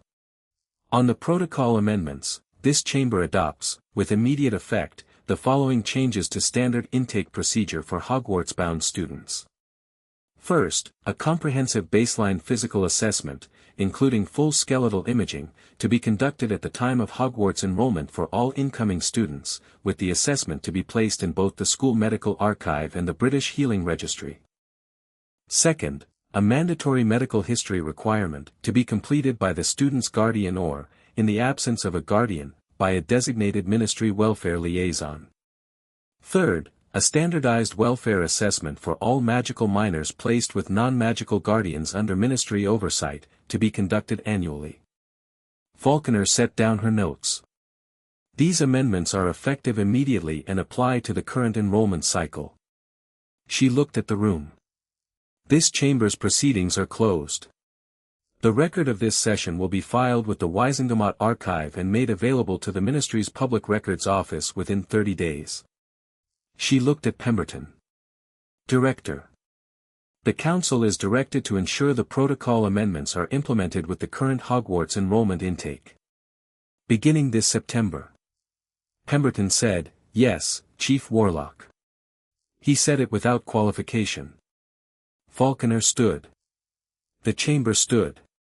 The session was over. The corridor received them. Ginny was the first person Harry saw when he came through the door, and her expression was the one of someone who had been reading the quality of the air for 18 minutes and had made a reasonable assessment but needed confirmation. He gave her the small nod that was the answer.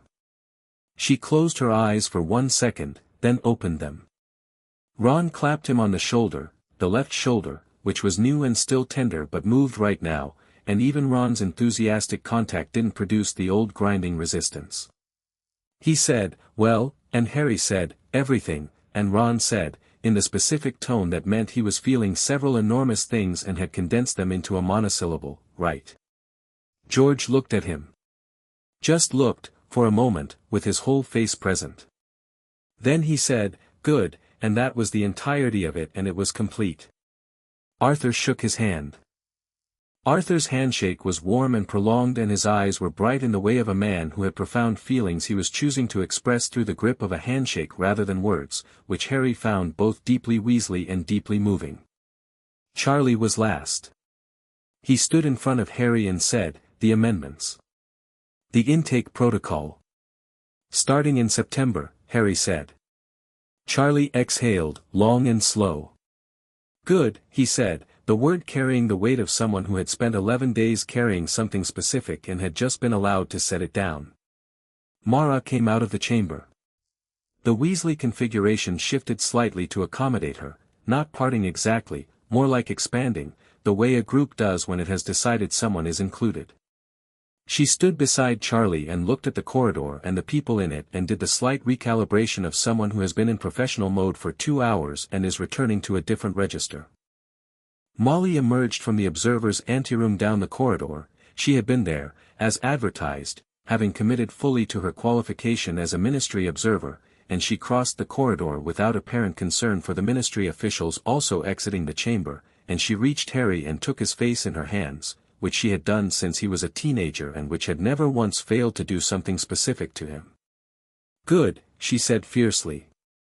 Her eyes were wet and her chin was set with the Weasley determination that was identical whether it was directed at a dark wizard or at the simple fact of someone she loved having been hurt. "Good." Harry put his hands over hers for a moment. "The clavicle's better," he said. It was a strange thing to say in the circumstances, but he meant it to encompass more than the clavicle, and Molly understood. She'd been understanding him since he was 11 years old, across the table with food in front of him that he didn't know how to simply accept, and she nodded once and let go. They went to the Burrow for lunch, because they always went to the Burrow, because the Burrow was the place to which things naturally resolved when they resolved well. Molly cooked with the specific energy of someone who has been waiting to express something and has chosen food as the medium, and the kitchen smelled extraordinary, and people moved through it and sat and stood and talked, and it had the warm noise of a house doing what it did best. Harry sat at the kitchen table with tea and let it happen around him, which was itself something he'd been practicing, letting the warmth be for him without redirecting it or deflecting it or making it about managing the people providing it. Hermione sat across from him, post-adrenaline and doing the thing she always did after something went right, which was quietly already thinking about the next thing. "The 90-day review," she said. "I want to be involved." "You will be," Harry said. "The welfare check framework they'll build from it, if we get the right people on the review committee, Hermione," Harry said. She looked at him. Today, first, he said. Then the 90-day review. She looked at him for a moment, then the corner of her mouth moved in the expression of someone who has been gently corrected and finds it more charming than annoying. Fine, she said. Today first. Eat something, Harry said. I'm going to, she said. You're going to think about the review committee while you eat. I can do two things at once, she said, and reached for bread, which was as close to concession as Hermione got. Ron appeared behind her, put a plate in front of her, and sat down. She's already written 3 notes, he said. I heard that, Hermione said. I know, Ron said, pleasantly. Across the kitchen, Mara was at the counter, apparently helping Molly with something. They were in a quiet conversation that Harry couldn't hear from where he was sitting, but the quality of it had the ease of two people who had found each other's frequency and were comfortable there. Molly handed Mara something to taste and watched her face with the specific attentiveness of someone who cares about the opinion, and Mara said something that made Molly laugh, a genuine, full laugh, the kind that had been less frequent at the Burrow since Fred, and was therefore more precious every time it appeared. Charlie was watching from the doorway, with the expression Harry had been noticing since the week began, the expression of someone observing something they want carefully, not to get wrong. Harry met his eyes across the kitchen. Charlie looked away first. Ginny appeared beside Harry with her own tea and sat down without preamble. The amendments, she said. September, Harry confirmed. Every incoming student. Full skeletal imaging. She looked at the table. How many kids come to Hogwarts every year? 30 to 40 new students, Harry said. 30 to 40 baseline assessments, Ginny said. Every year. Going forward. She picked up her cup. Every single one of them is going to have a file that actually has their history in it.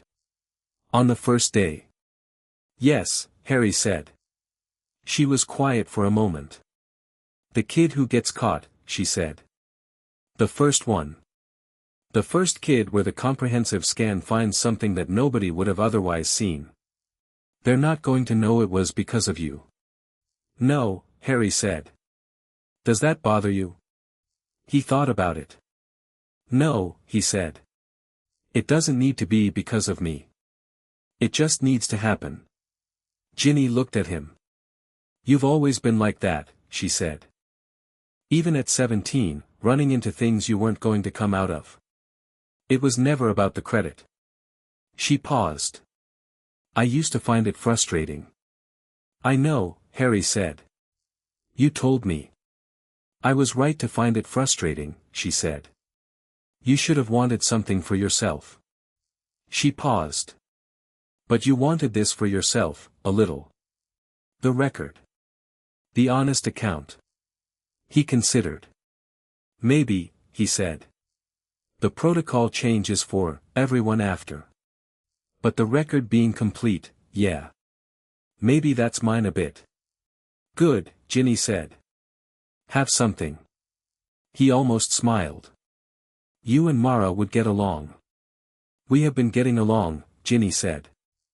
All week, while you were doing Auror training and Wisengamot prep. She's been at the Burrow. She looked at him with the particular look. She's staying longer than Thursday. I know, Harry said. How much longer? I don't know, Harry said. Harry, Ginny said. Ginny, Harry said. A beat. The treatment plan is 14 weeks, Ginny said, with the perfect neutrality of someone who is not making a point. Yes it is, Harry said, with the perfect neutrality of someone who has noticed the point being made and has no intention of engaging with it while sitting at the Weasley kitchen table on what has already been a significant day. Ginny drank her tea with the satisfaction of someone who has planted a seed and is prepared to wait. After lunch, when the kitchen had quieted and some people had drifted to other parts of the house and the afternoon had taken on the relaxed quality of a day that has done its main work, Harry found himself in the garden. It was an overcast afternoon, cool, the garden in its late summer state of abundant slightly unruly greenness. He was sitting on the low stone wall at the garden's edge, the same place where he and Charlie and Mara had sat the first evening, the evening after the corridor, after the list of 14, when everything had been very new and he hadn't yet known what to do with it. He heard the back door. He didn't turn around. Mara sat beside him on the wall, not quite adjacent but close, the specific proximity of two people who have established comfortable distances. She had a cup of tea. She'd changed out of the borrowed formal robes and was back in her own clothes, which suited her considerably better. "You didn't say what you prepared," she said. "No. It was better." "You said that." "I'm saying it again." She looked at the garden. The 23 minutes. That was the right thing to say. It was the true thing, he said. "I thought you'd approve." She looked at him sideways. "You were thinking about what I'd approve of, in the middle of testifying to the Wiesengemot." "Adjacent to thinking about what was true," Harry said. "They mostly overlap." A beat of quiet. The garden was doing its late afternoon thing, birds somewhere in the hedge, a slight whine through the apple tree. "The treatment plan," Harry said. 14 weeks, Mara said. "The tibia's next." 3 weeks recovery, she said. "I want to schedule it for the 1st of next month. That gives the clavicle tissue another 2 weeks to fully adapt." She paused. "After the tibia, the ribs, those are actually the most straightforward, technically. Then the arm." She paused. "The arm will take 2 sessions." "I know," Harry said. She'd told him this. "The architecture work. The bone grew back without structural guidance," she said. 9 years of the joint compensating. 2 sessions, a week apart, and then 6 weeks of supervised movement therapy while the tissue re-establishes proper patterns. "You do movement therapy?" "I've adapted it from the Dragon Rehabilitation Protocol," she said, with the equanimity of someone who finds this completely unremarkable. "You've adapted a Dragon Rehabilitation Protocol for human use," Harry said. "Several times," she said. "Dragons and humans have more in common structurally than people expect. The scale of the injuries is different, but the mechanics," she paused. "Actually, you'd find it interesting. The way dragons compensate for injury is very similar to the pattern I see in human patients who have learned to manage pain without treatment. The same architectural shifts. The same secondary damage to adjacent structures. Because the body is the body," Harry said. "Because the body is the body," she agreed. He rotated his left shoulder. Cleanly. Full arc. Still slightly sore, but nothing like the grinding resistance of 10 years. "When you did the procedure," he said, 4 days ago, "the clavicle. What I felt was, it was like something clicked. Not audibly, just, like a lock, maybe. Something releasing.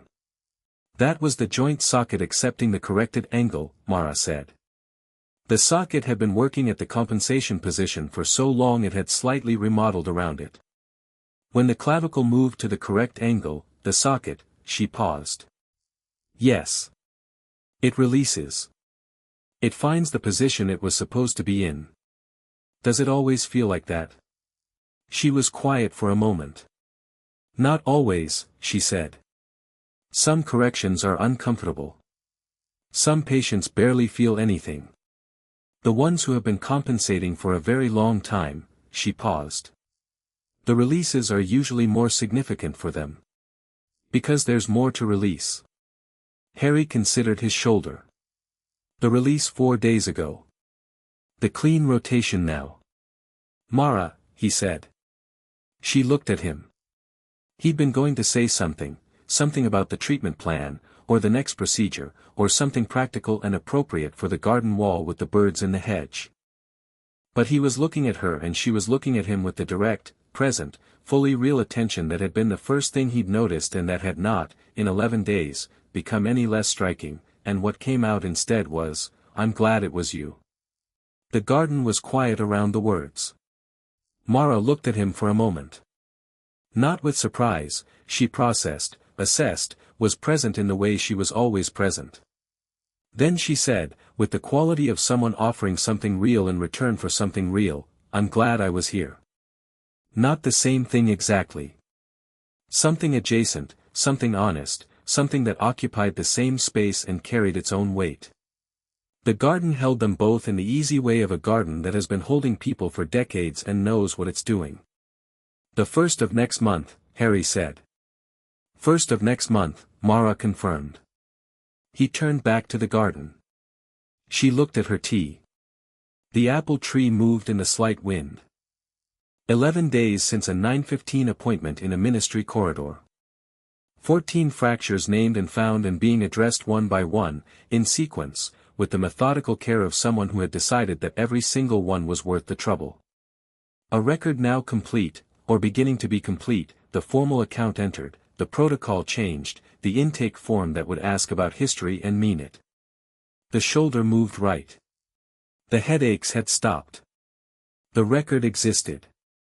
He had, somewhere in the past 11 days, without entirely locating the moment, stopped translating fine and fixed as the same word. That was not nothing. That was, he thought, looking at the garden going blue at the edges as the afternoon moved toward evening, that was actually quite a lot. Chapter 6, Refused to Leave. October arrived the way English autumn does, not dramatically, just persistently, the light going amber and sideways, the mornings carrying a cold that meant business. The apple tree in the Borough garden had gone gold. The Romanian Dragon Sanctuary had sent 3 increasingly pointed memos about their chief healer's continued absence, each one in slightly more formal language than the last, and Mara had responded to all 3 in the same tone she used for everything, direct, precise, and completely unbothered. She had rescheduled Thursday's flight 6 weeks ago. She had not rescheduled it again because there was no longer a flight to reschedule, there was just a treatment plan, a Borough spare room that had acquired her books and her modified instruments and the particular organized order of a space that someone has stopped treating as temporary, and a patient whose tibial fracture had been realigned 3 weeks ago and whose recovery she was monitoring with the close attention she gave to things that mattered. The tibia procedure had gone cleanly. 2 weeks into recovery, Harry's knee had stopped making its habitual sound.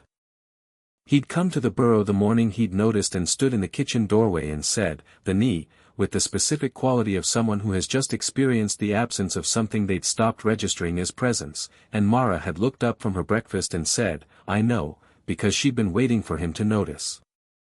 Molly had been at the stove and had said nothing, but the set of her shoulders had said several things.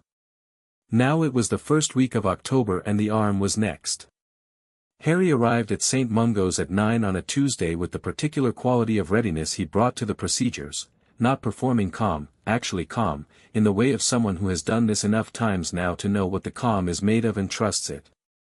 Okafor was already in the treatment room, arranging the secondary equipment with the focused efficiency she'd brought to every session since the clavicle. She and Mara had developed the shorthand of practitioners who'd worked together enough to stop explaining things and start simply doing them. Mara was reviewing the arm assessment she'd done the previous week, a denser set of notation than anything else in Harry's file. The arm had more complexity than any single injury he carried, the product of Lockhart's specific variety of catastrophic incompetence and 9 years of compensated function layered on top of incomplete reconstruction. 2 sessions, Harry said, sitting on the treatment table. 2 sessions, Mara confirmed. Today we address the primary architecture, the bone alignment. The specific angles the regrowth settled into, the density irregularities. That's the structural foundation. She looked up. In a week, the second session guides the tissue response, the muscles, the tendons, the way the arm moves. The movement therapy starts immediately after the second session, not after recovery. Because the tissue needs to learn the movement before it learns the rest position, Harry said. He'd read the documentation thoroughly. He'd asked questions. He'd asked more questions than any patient Mara had documented, she told him once, with the specific tone of someone who found this entirely acceptable and was noting it as a data point. Correct, she said. The architecture being right doesn't automatically mean the movement is right. The body has 9 years of compensated pattern. We have to give it new information. She set the assessment notes aside. Lie back. I want to start with the full imaging before we do anything. He lay back and she ran the instrument along his arm, the blue-white light doing its careful work, and the room was quiet in the way treatment rooms were quiet with Mara, purposeful, not oppressive, the silence of people engaged in something that required attention. You've been using the left arm more than the right this week, she said, reading the imaging. Training, Harry said. Proudfoot noticed I was favoring the left in the combat sequences. He asked about it. What did you tell him? That I was midway through a treatment plan and the right arm was the next procedure. A pause. He told me to let him know when the movement therapy started because he wanted to adjust the training sequences to support it. Mara glanced at him. He's been accommodating. He's been good, Harry said. Better than I expected. He adjusts the simulations around the recovery periods without making it a thing. Just, different parameters for different weeks. Harry paused. I think he feels it, a bit. The not having noticed. He's known you 3 years, Mara said. Almost exactly, Harry said. And he's a good Auror and a good trainer and he didn't notice. He said it without rancor, just the fact. I think that's sitting with him. It sits with most of them, Mara said. She was making adjustments to the instrument, the small calibration movements of someone preparing for precision work. McGonagall sends you a note once a week. She does, Harry said. Just, checking in. She doesn't make it complicated. She asks how the procedures are going. She told me last week she's been reviewing the Hogwarts intake protocols personally. She's not waiting for September, she's applying the new framework to the current students. Mara was quiet for a moment. Good, she said. Are you ready? Yes, Harry said. She began. The first arm session took 86 minutes, which was longer than anything else in the treatment plan, and it was the most technically demanding thing Harry had experienced in the process. Not painful, the potions ensured that, but present in a way the others hadn't been, a sustained awareness of something being carefully, deliberately worked on. At several points Mara stopped, assessed, adjusted her approach, and started again, with the unhurried precision of someone who had decided that the work taking as long as it needed to take was non-negotiable and the schedule could wait. Okafor worked alongside her with the same quality of attention, and the two of them moved with the efficient near silence of a team that had stopped performing collaboration and was simply doing it. At one point, about 40 minutes in, when Mara was working on a particularly complex density irregularity in the lower forearm, she said quietly, to Harry rather than to Okafor, the bone that grew back here has a different character to the native bone. Denser in some places, less so in others. The skill grow accelerated the growth but the quality is, it did what it could without guidance. Does that affect what we can do? Harry asked. No, she said. It affects how I do it.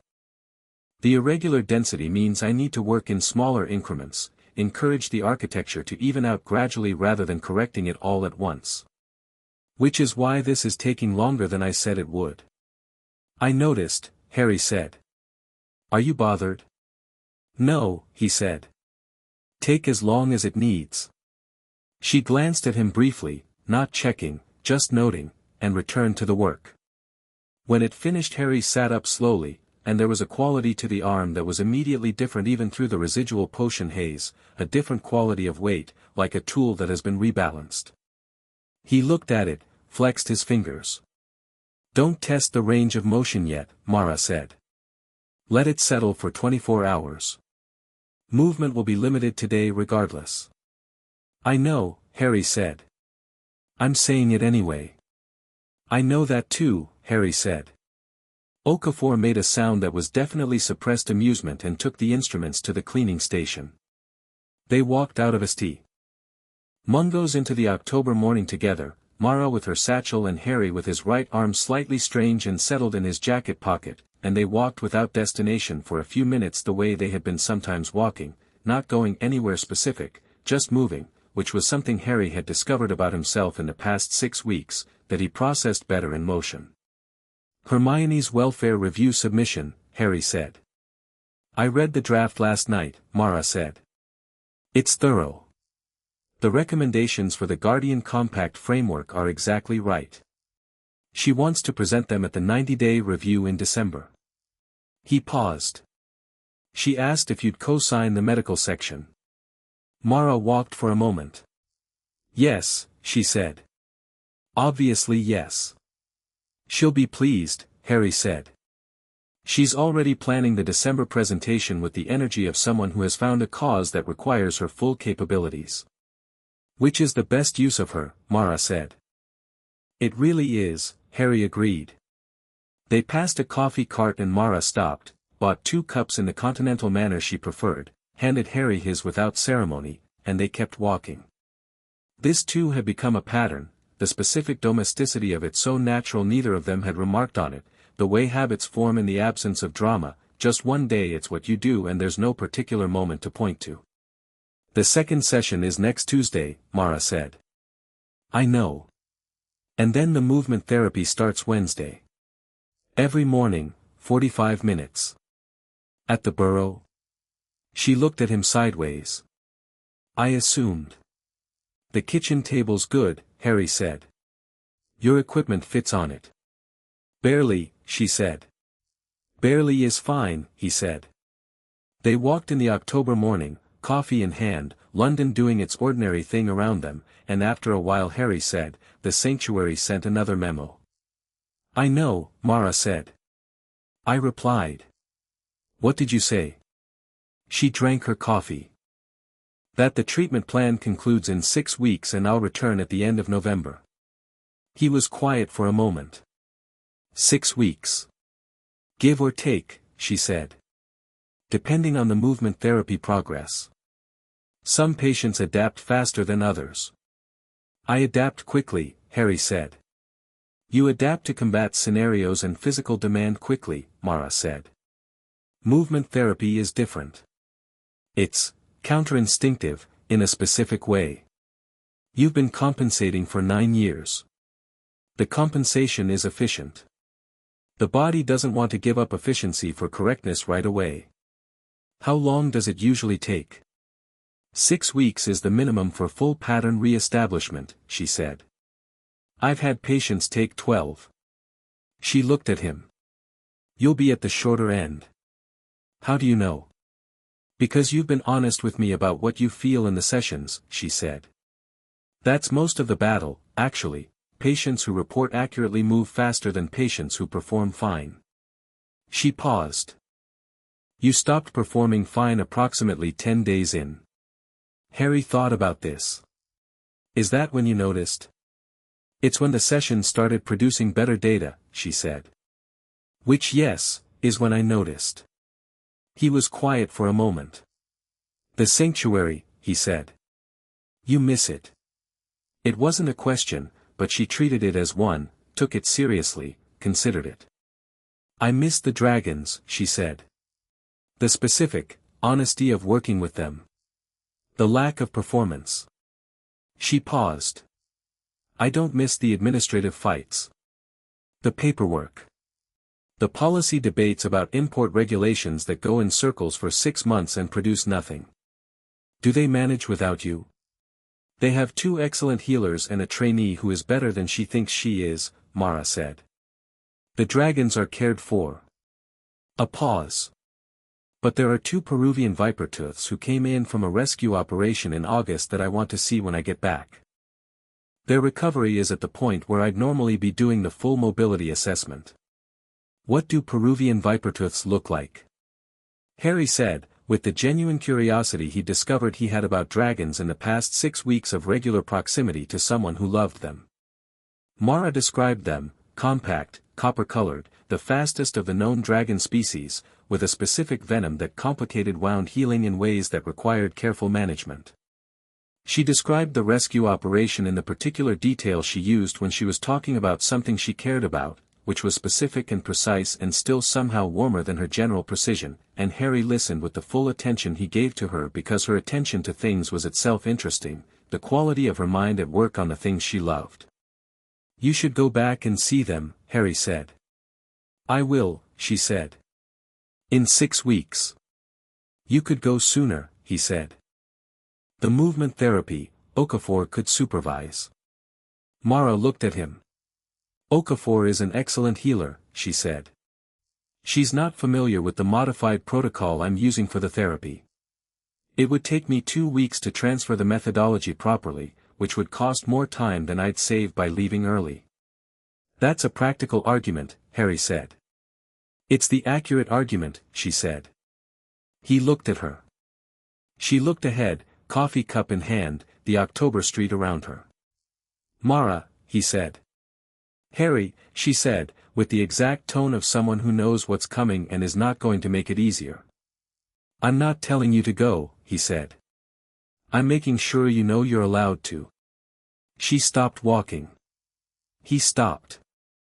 They were on a fairly ordinary pavement outside a Muggle dry cleaners, which was not a significant location in any narrative sense but was where they happened to be when she turned and looked at him with the full force of her attention. I know I'm allowed to, she said.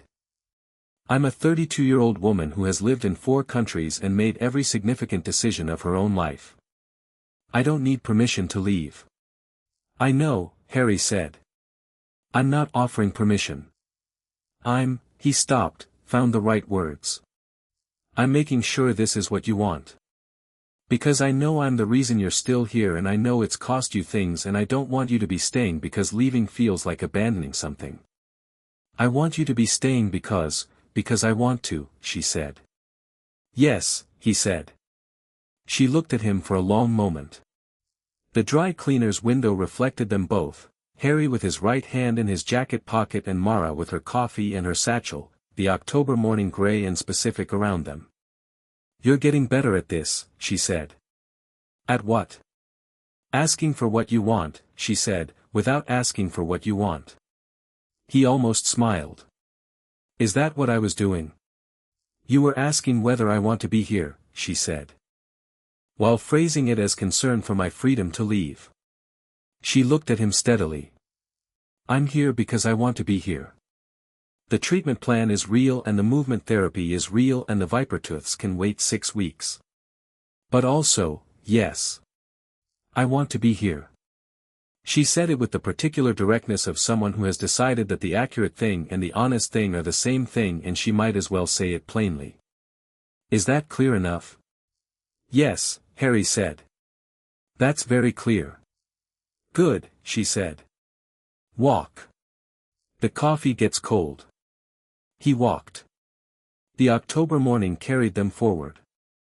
The second arms session happened the following Tuesday, shorter than the first, 50 minutes, the tissue guidance work that followed the architectural correction, Mara's instrument moving in different patterns now, slower and more rhythmic, encouraging the muscles and tendons to respond to the new bone positions rather than the old compensated ones. Harry felt this one differently, not in the bone, in the surrounding tissue, a warmth and a giving sensation, the feeling of something releasing a tension it had been holding for 9 years. Afterward, Mara sat him up and looked at the arm and said, "Move it. Slowly.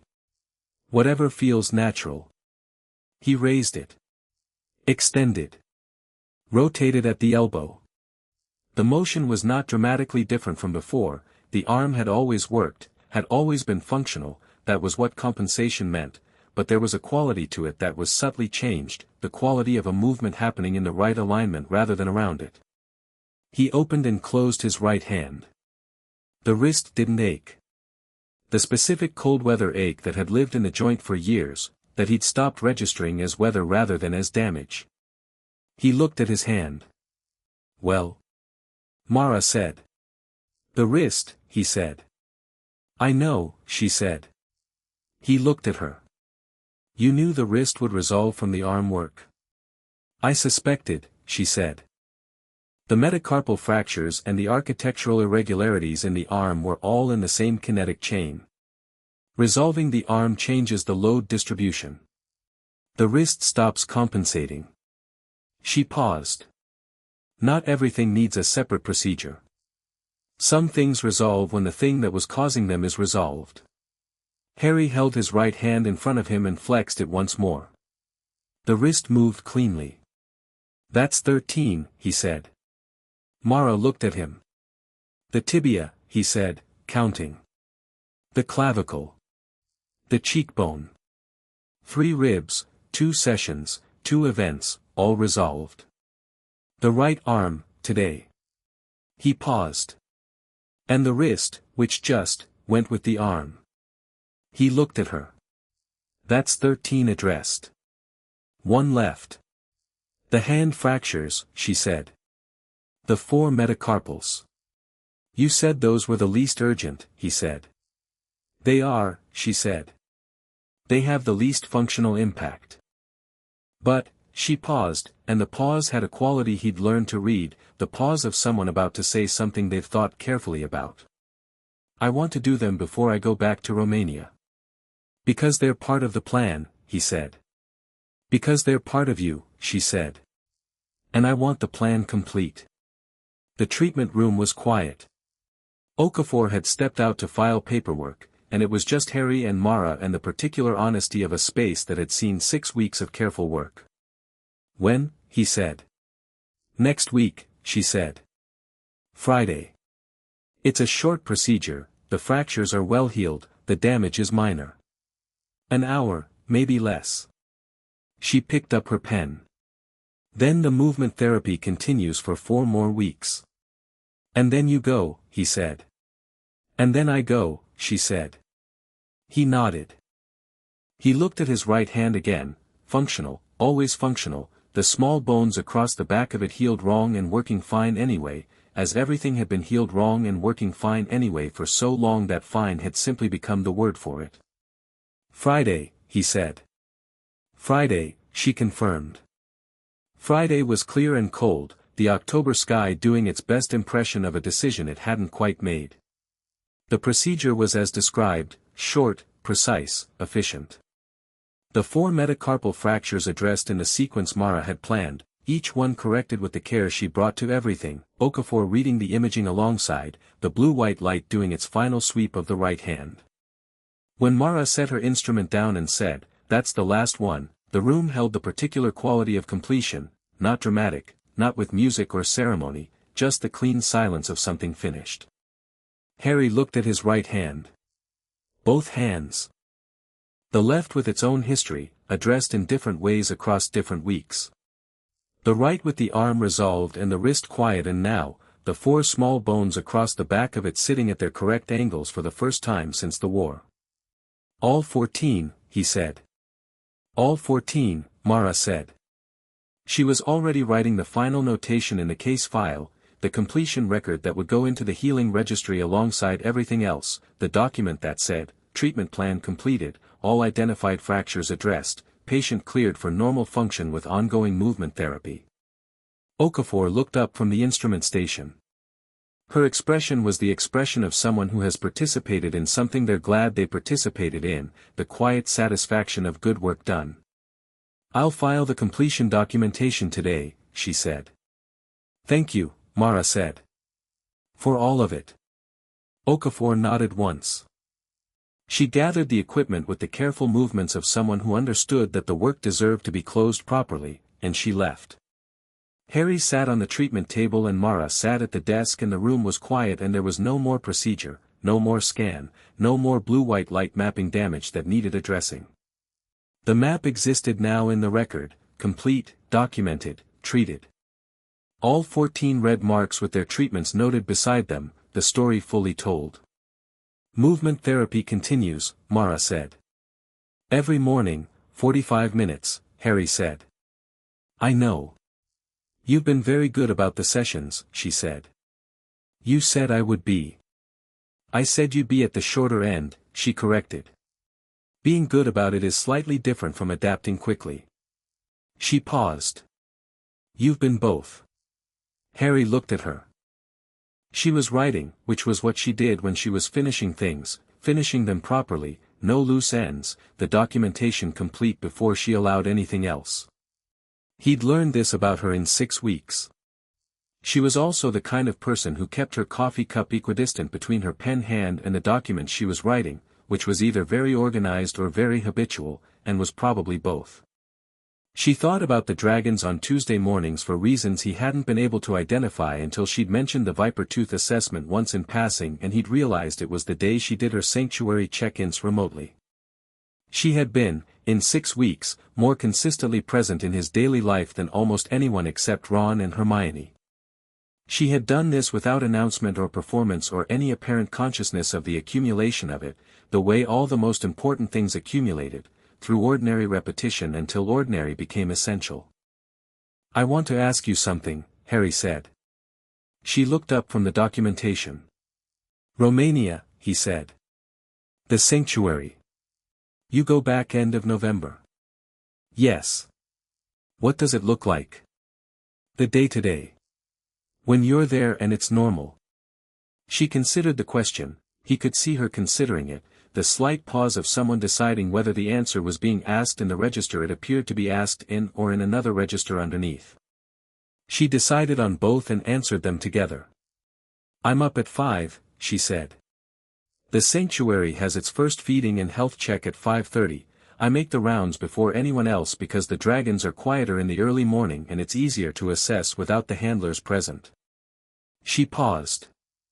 "Mornings are diagnostic. Afternoons are treatment. Evenings are documentation and correspondence and the administrative arguments I mentioned." A slight pause.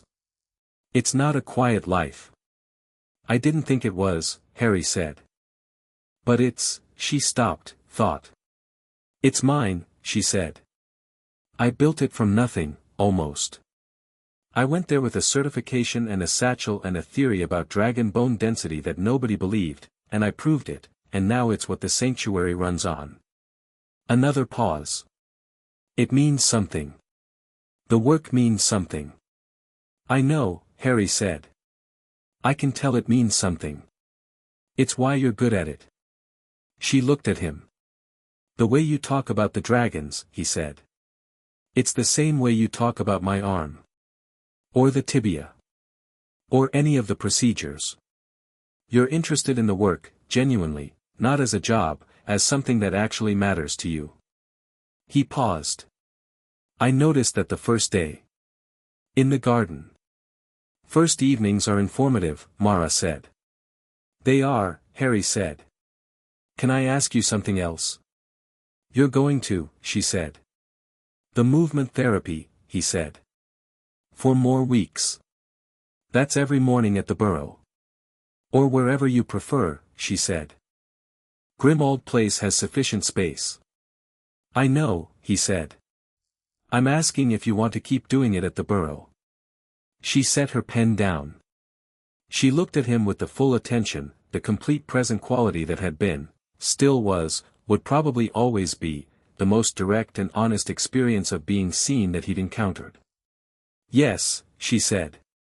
"Good," he said. "The kitchen table is better anyway. More light." "More Molly," Mara said. "Also more Molly," Harry agreed. The corner of Mara's mouth moved. The almost smile. Then, because it was apparently that kind of morning, because the treatment was complete and the room was clear and there were no more procedures to anchor them in the clinical register, it completed itself, a full, small, specific smile, directed at him, unguarded. Harry had been waiting for it without knowing he was waiting for it, and when it arrived it was exactly as good as he'd thought it would be. The 4 weeks of movement therapy had their own rhythm, different from the procedural work, quieter, more gradual, the recovery from recovery. Each morning Harry came to the Burrow kitchen and Mara put him through the sequences she'd designed, the specific movements that rebuilt the arm's habitual patterns from the new foundation, the work of teaching his body that the compensations were no longer necessary. The movement therapy required a quality of attention that was different from combat training, finer, more interior, the difference between swinging a sword and listening to how your shoulder moves when you do. Harry was, as Mara had predicted, at the shorter end. By the 3rd week the sequences were becoming natural, the body finding the correct pathways with the ease of something not being blocked anymore. Molly was always in the kitchen during the morning sessions, not hovering, just present, making breakfast, moving through the space with the comfortable authority of someone in their own domain. She and Mara had developed, over 8 weeks of shared mornings, the specific ease of two women who had found each other through unexpected circumstances and decided to keep finding each other. They talked during sessions, not constantly, but in the relaxed intervals between movements, in the Mara-specific shorthand that was economical and warm. Molly had taken to asking her about the dragons with the genuine curiosity of someone who had 5 children and had spent decades being interested in what interested the people she loved. Harry noticed this and said nothing about it, because some things were better noticed quietly. Ron appeared on Thursday mornings because Hermione worked Thursday mornings and Ron had, over the 8 weeks, developed the habit of stopping by the Burrow on his way to the Auror office, which was not technically on the way to the Auror office, but geography was apparently flexible when the Burrow was involved. He sat at the kitchen table and drank tea and watched the movement therapy sessions with the expression of someone who wanted to be useful and had decided that presence was the most useful thing. He'd said, once, about 2 weeks in, sitting across from Harry while Mara adjusted the sequence, "You move different." "Better?" Harry said. "Yeah," Ron said. "Better.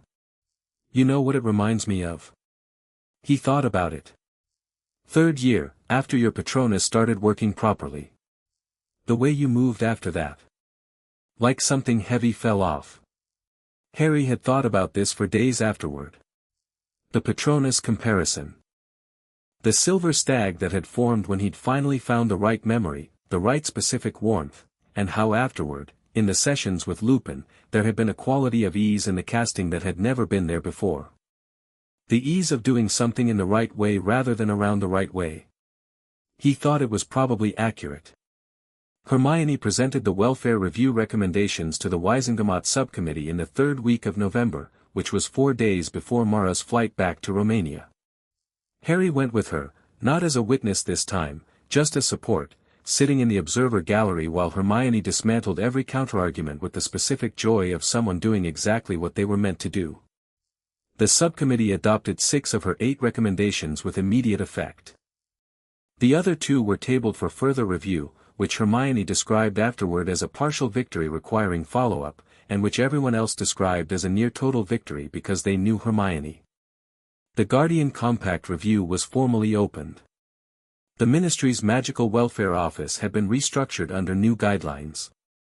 The annual welfare checks for magical minors with non-magical guardians were now mandatory law. Harry sat in the corridor afterward while Hermione talked to the subcommittee chair about the tabled recommendations, and he thought about the 11-year-old he'd been, arriving at King's Cross with a trunk and an owl and no history on file, going into a world that had been waiting for him for a decade without anyone having thought to ask how he'd arrived in it. The form now existed. The question was now on it. Prior medical history, required. The intake assessment now included the comprehensive scan. The welfare liaison was now a funded position, 3 of them, appointed to cover all current non-magical guardian placements. It was December in 8 days. It was November in the corridor outside the Wisengamot subcommittee chamber. It was a Tuesday morning and London outside the ministry windows was grey and specific and doing its ordinary thing. He thought, the next one won't go unasked. The last movement therapy session was a Wednesday morning in late November, 4 days before Mara's flight. Harry had known it was coming, had been watching the calendar in the background way he watched things that he'd already accounted for, already decided how to carry. He came to the Burrow in the cold morning with the particular quality of someone fully present in a last thing. The session was the full sequence, and it moved the way the sessions had been moving for weeks, naturally, without effort, the arm finding its patterns with the ease of something that had learned itself properly. At the end Mara went through the final assessment, the comprehensive check of range and strength and flexibility, everything measured and noted. "Full range of motion," she said. "Grip strength normal. Flexibility at baseline for your age and build." She made the final notation. "Movement therapy complete." "Complete," Harry said. "The arm," she said, "is repaired. Properly repaired, not just the bone but the tissue, the movement patterns, the kinetic chain." She set down her pen. "In everything I'd expect to see from a healthy 21-year-old with your training background. First time, Harry said. First time, she agreed. He rotated the arm, full arc, complete, without restriction, without compensation, without the 9 years of working around that had been so normal he'd never registered it as its own particular kind of silence. Molly was at the counter. She had been at the counter for the full session, not hovering, just present in the specific Molly way of someone who believes that being in the vicinity of good things is itself a participation in them. When Harry looked over at her, she was looking back, and her expression was the full version, the one she didn't moderate, the one that was all of what she felt, which was fierce and warm and glad in a way that went back years and years and years. He crossed the kitchen and she met him, and the hug was the Molly Weasley kind, complete, unequivocal, arms that had been pulling people home since before he'd known what home meant, holding him with the full force of everything she'd never been able to fix and had carried anyway. He let it be what it was.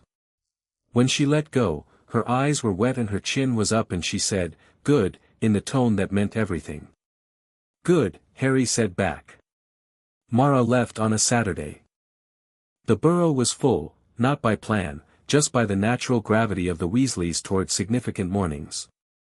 Charlie had apparat from London the previous night and was in the kitchen making breakfast with Molly, the specific domestic synchrony of a son who had been away enough to appreciate being home and a mother who loved having him there. Arthur was in the garden doing something with the last of the autumn plants. Ginny appeared around 9 with no apparent purpose other than being there. Ron and Hermione arrived at 9:30 with the quality of people who had not been summoned and did not require summons. Harry arrived at 9, which was not summoned either, just 9 was when he arrived on Saturday mornings, now. That was what Saturday mornings were. Mara's things were in a single bag by the door, the organized compression of someone who traveled efficiently. The modified instruments were packed in their case, the books in a separate bundle, the burrow's spare room left in the same order it had been when she arrived, give or take the 2 months of occupation that had left it warmer in character. Breakfast was Molly's full production, the kitchen warm and loud, everyone finding their places around the table in the specific configuration of people who knew where they belonged. Mara ate with the particular quality Harry had noticed from the beginning, present, fully present, not managing the social landscape but actually in it, which was increasingly what she was in the burrow. Charlie was across the table from her and they were talking in the Healer Dragonkeeper shorthand, the vocabulary of their shared work, and watching them Harry thought about the first morning he'd seen them together in the assessment corridor, Charlie laughing at something Mara had apparently said, the particular warm attention Charlie brought to people he trusted. He thought about the conversation he hadn't had with Charlie, specifically. The conversation about the thing he'd noticed and Charlie's expression watching Mara and all the other peripherally accumulated evidence of a thing that wasn't his business unless it became something, which it hadn't yet, which Charlie would handle in his own time in his own way because Charlie Weasley had, over the course of 31 years and a 6-year career with apex predators, developed reasonable judgment. After breakfast, in the brief domestic activity of clearing up, Harry found himself beside Mara at the kitchen sink. She was washing her coffee cup, the last of her things, and he was handing her the cloth, and it was so entirely ordinary that the ordinariness of it was itself a kind of statement. "Romania," he said. "Romania," she said. "The Vipertooths," he said. "They'll be at full mobility by now," she said. "Copper-colored and irritable and exactly what I want to see." "You should bring them something," he said. "From here." "What do you bring a Vipertooth?" she said. "I have no idea," Harry said. "What do they like?" "Primarily to be left alone," she said, "and secondarily raw meat." "I'll look into the Muggle butcher near Grimmauld Place," Harry said. She looked at him sideways, the dark eyes and the direct attention and the almost smile in its almost position. "The treatment plan is complete," she said. "I know," he said. "The procedures are done. The movement therapy is done. Medically, you don't need, Mara," Harry said. She stopped. He turned from the sink to face her properly. She was already facing him, she'd stopped with the washing up and was looking at him with the full attention, the complete version, the quality of it that was the most direct and honest experience of being seen he'd had in his life. "I know the treatment plan is complete," he said. I know I don't medically need anything further. I know you have your work and your sanctuary and your dragons and it's important work and you should do it. He paused. I'm not asking you to not go back. I know, she said. I'm asking if you want to come back, he said. After. When it's not the treatment plan. When it's just, he paused, finding it. When it's just this. The kitchen was doing its warm ambient thing around them, the morning sounds of the Weasley household, someone in the garden, someone on the stairs, the clock on the wall tracking its family. Mara looked at him for a long, specific moment. The assessing quality was there, it was always there, it was part of how she looked at everything, but there was something else in it now, the something that had been building in the margins of their 6 weeks, in the garden walls and the kitchen mornings and the treatment rooms and the October pavement outside the dry cleaners. The sanctuary gives me 8 weeks of leave per year, she said. I've taken 3 days in the past 18 months. So you have a lot saved up, Harry said. A significant amount, she said. Romania is 3 hours by Portkey, he said. 2.5, from the ministry's international hub, she corrected. That's very close, he said. It's quite close, she agreed. He looked at her. She looked at him. The kitchen light was the particular October-going November quality, amber and sideways, and it was the same quality as the garden light the first evening, the same light that had been present through all of it, consistent and unremarkable, just there. Yes, Mara said. The word sat in the kitchen with the same quality as all the other simple true things she'd said, direct, precise, exactly sufficient. Okay, Harry said. Obviously you'll have to come to Romania at some point, she said. The sanctuary is extraordinary. You'd find it, I've been told about it for 6 weeks, Harry said. You've heard Charlie's version, she said. Charlie is enthusiastic but imprecise. You should see it yourself. I should, Harry said. In the spring, she said.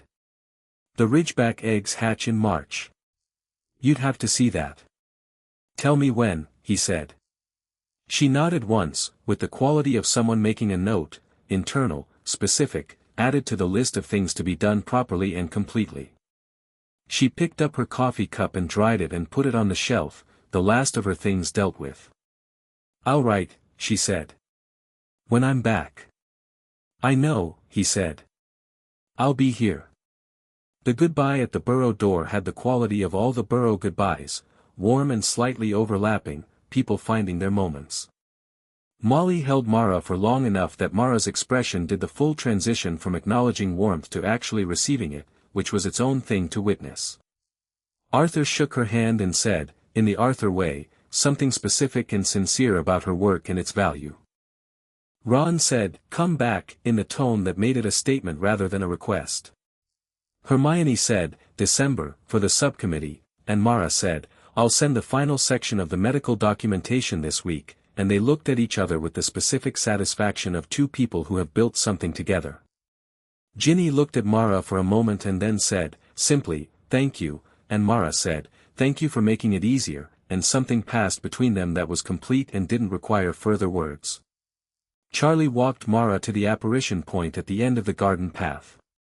Harry stood at the gate and watched them, the easy walk, the healer and the dragon keeper, the shorthand conversation of two people who worked together and knew each other well and were, apparently, in the slow process of knowing each other in a different way.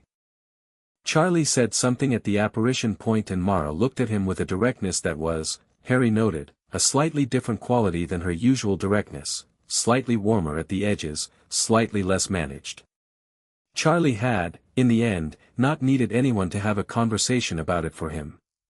Mara turned at the apparition point and looked back at the group of them, all of them, Harry at the gate and the rest of the family behind him on the path, the burrow warm and amber windowed at their backs.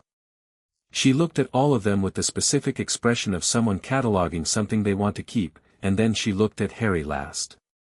He raised his right hand, the repaired hand, all four metacarpals sitting right, the wrist clear, the arm moving cleanly on the corrected clavicle and the shoulder that didn't grind anymore. She gave him the nod. The small, specific Mara nod that meant noted, complete, correct. Then she apparat. The garden was quiet.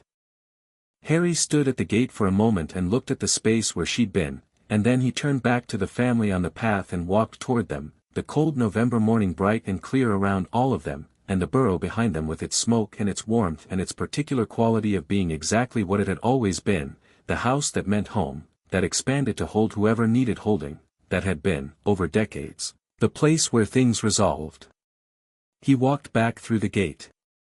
That evening, Harry was in the kitchen at Grimmauld Place, his kitchen, his table, the one with the case document that had started everything, long since filed and replaced by ordinary things, mugs and books and the Auror training schedule pinned to the wall. He was making tea.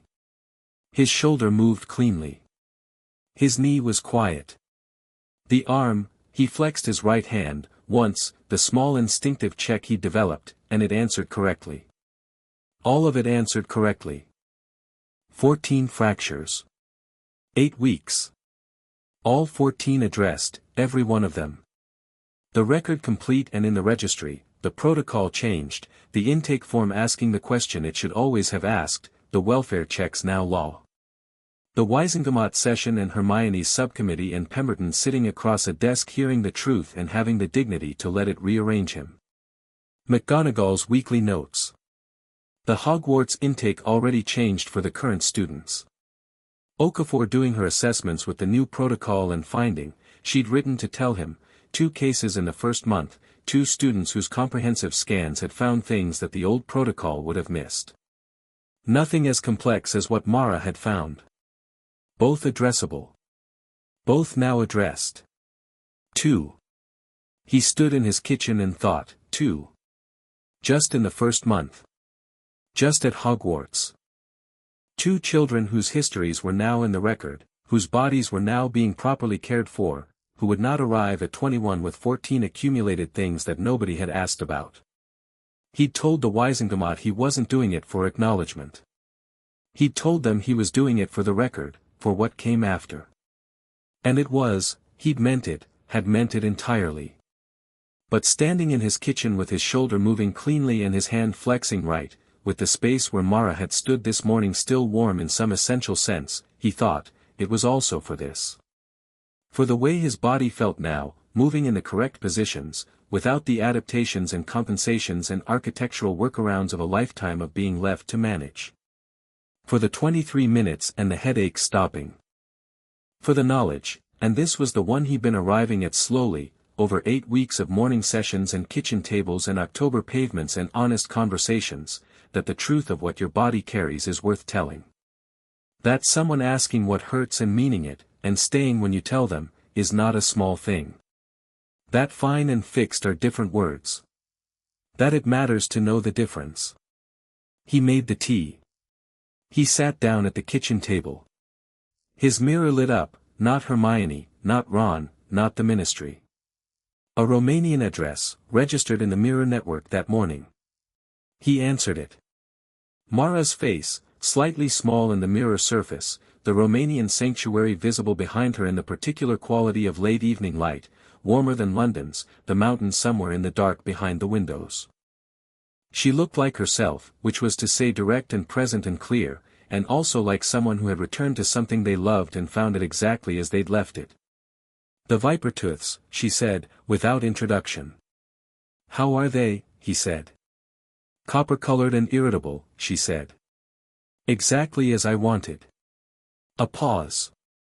The junior healer did an excellent job on the mobility work. I told her so. She'll be pleased, Harry said. She'll be embarrassed and then pleased, Mara said. She's at that stage. He smiled. Is the paperwork as bad as you remembered? Worse, she said. There are 47 new memos and an import regulation dispute that apparently erupted while I was away and is somehow my problem. She paused. I'll resolve it by Thursday. Obviously, Harry said. She looked at him through the small mirror, that full attention, that complete quality of presence that didn't diminish with distance, that was apparently just what she was regardless of geography. How's the arm? Good, he said. I used it in training today, full combat sequence. Proudfoot ran a new simulation, the hardest one we've done. I won in 8 minutes. The shoulder? Clean, he said. She held his gaze for a moment, and the expression was the one that had completed itself in the St. Mungo's treatment room 3 weeks ago, warm and real and entirely unguarded, the full smile that was hers. Good, she said. Not the medical good, not the professional good. The other one. March, Harry said. The eggs hatch in the 3rd week, she said. I'll arrange the port key, he said. She nodded once. I'll write to you about the vipertooths, she said. You should know their history before you come. I want to know their history, he said, and he meant the vipertooths and also more than the vipertooths, and she heard it, because she heard everything. Good night, Harry, she said. Good night, Mara, he said. The mirror went dark. He put it on the table and looked at it for a moment, and then he looked at the kitchen, his kitchen, warm and real, grim old place with its repaired and inhabited quality, a house that had been dark and then light and was now simply lived in, simply home. He looked at his right hand on the table. The bones all sitting right. All 14 of them, in their correct positions, healed properly, finally, years late but completely. His shoulder clear. His knee quiet. Everything in its right alignment. He picked up his tea. Outside, London was doing its November evening thing, the particular great arc of a city that goes on regardless, that is indifferent to the specific quality of individual evenings, that doesn't know or care that this one is different. He knew. He found that sufficient. He drank his tea. He was 21 years old and his bones were whole. It had taken a while. It had taken a 9:15 appointment and a blue-white light and a word, 14, sitting in a small room and a woman who had come to London for paperwork and found a story written in bone and refused, simply refused, in the quiet absolute way of someone who has decided, to leave. All 14. The record complete.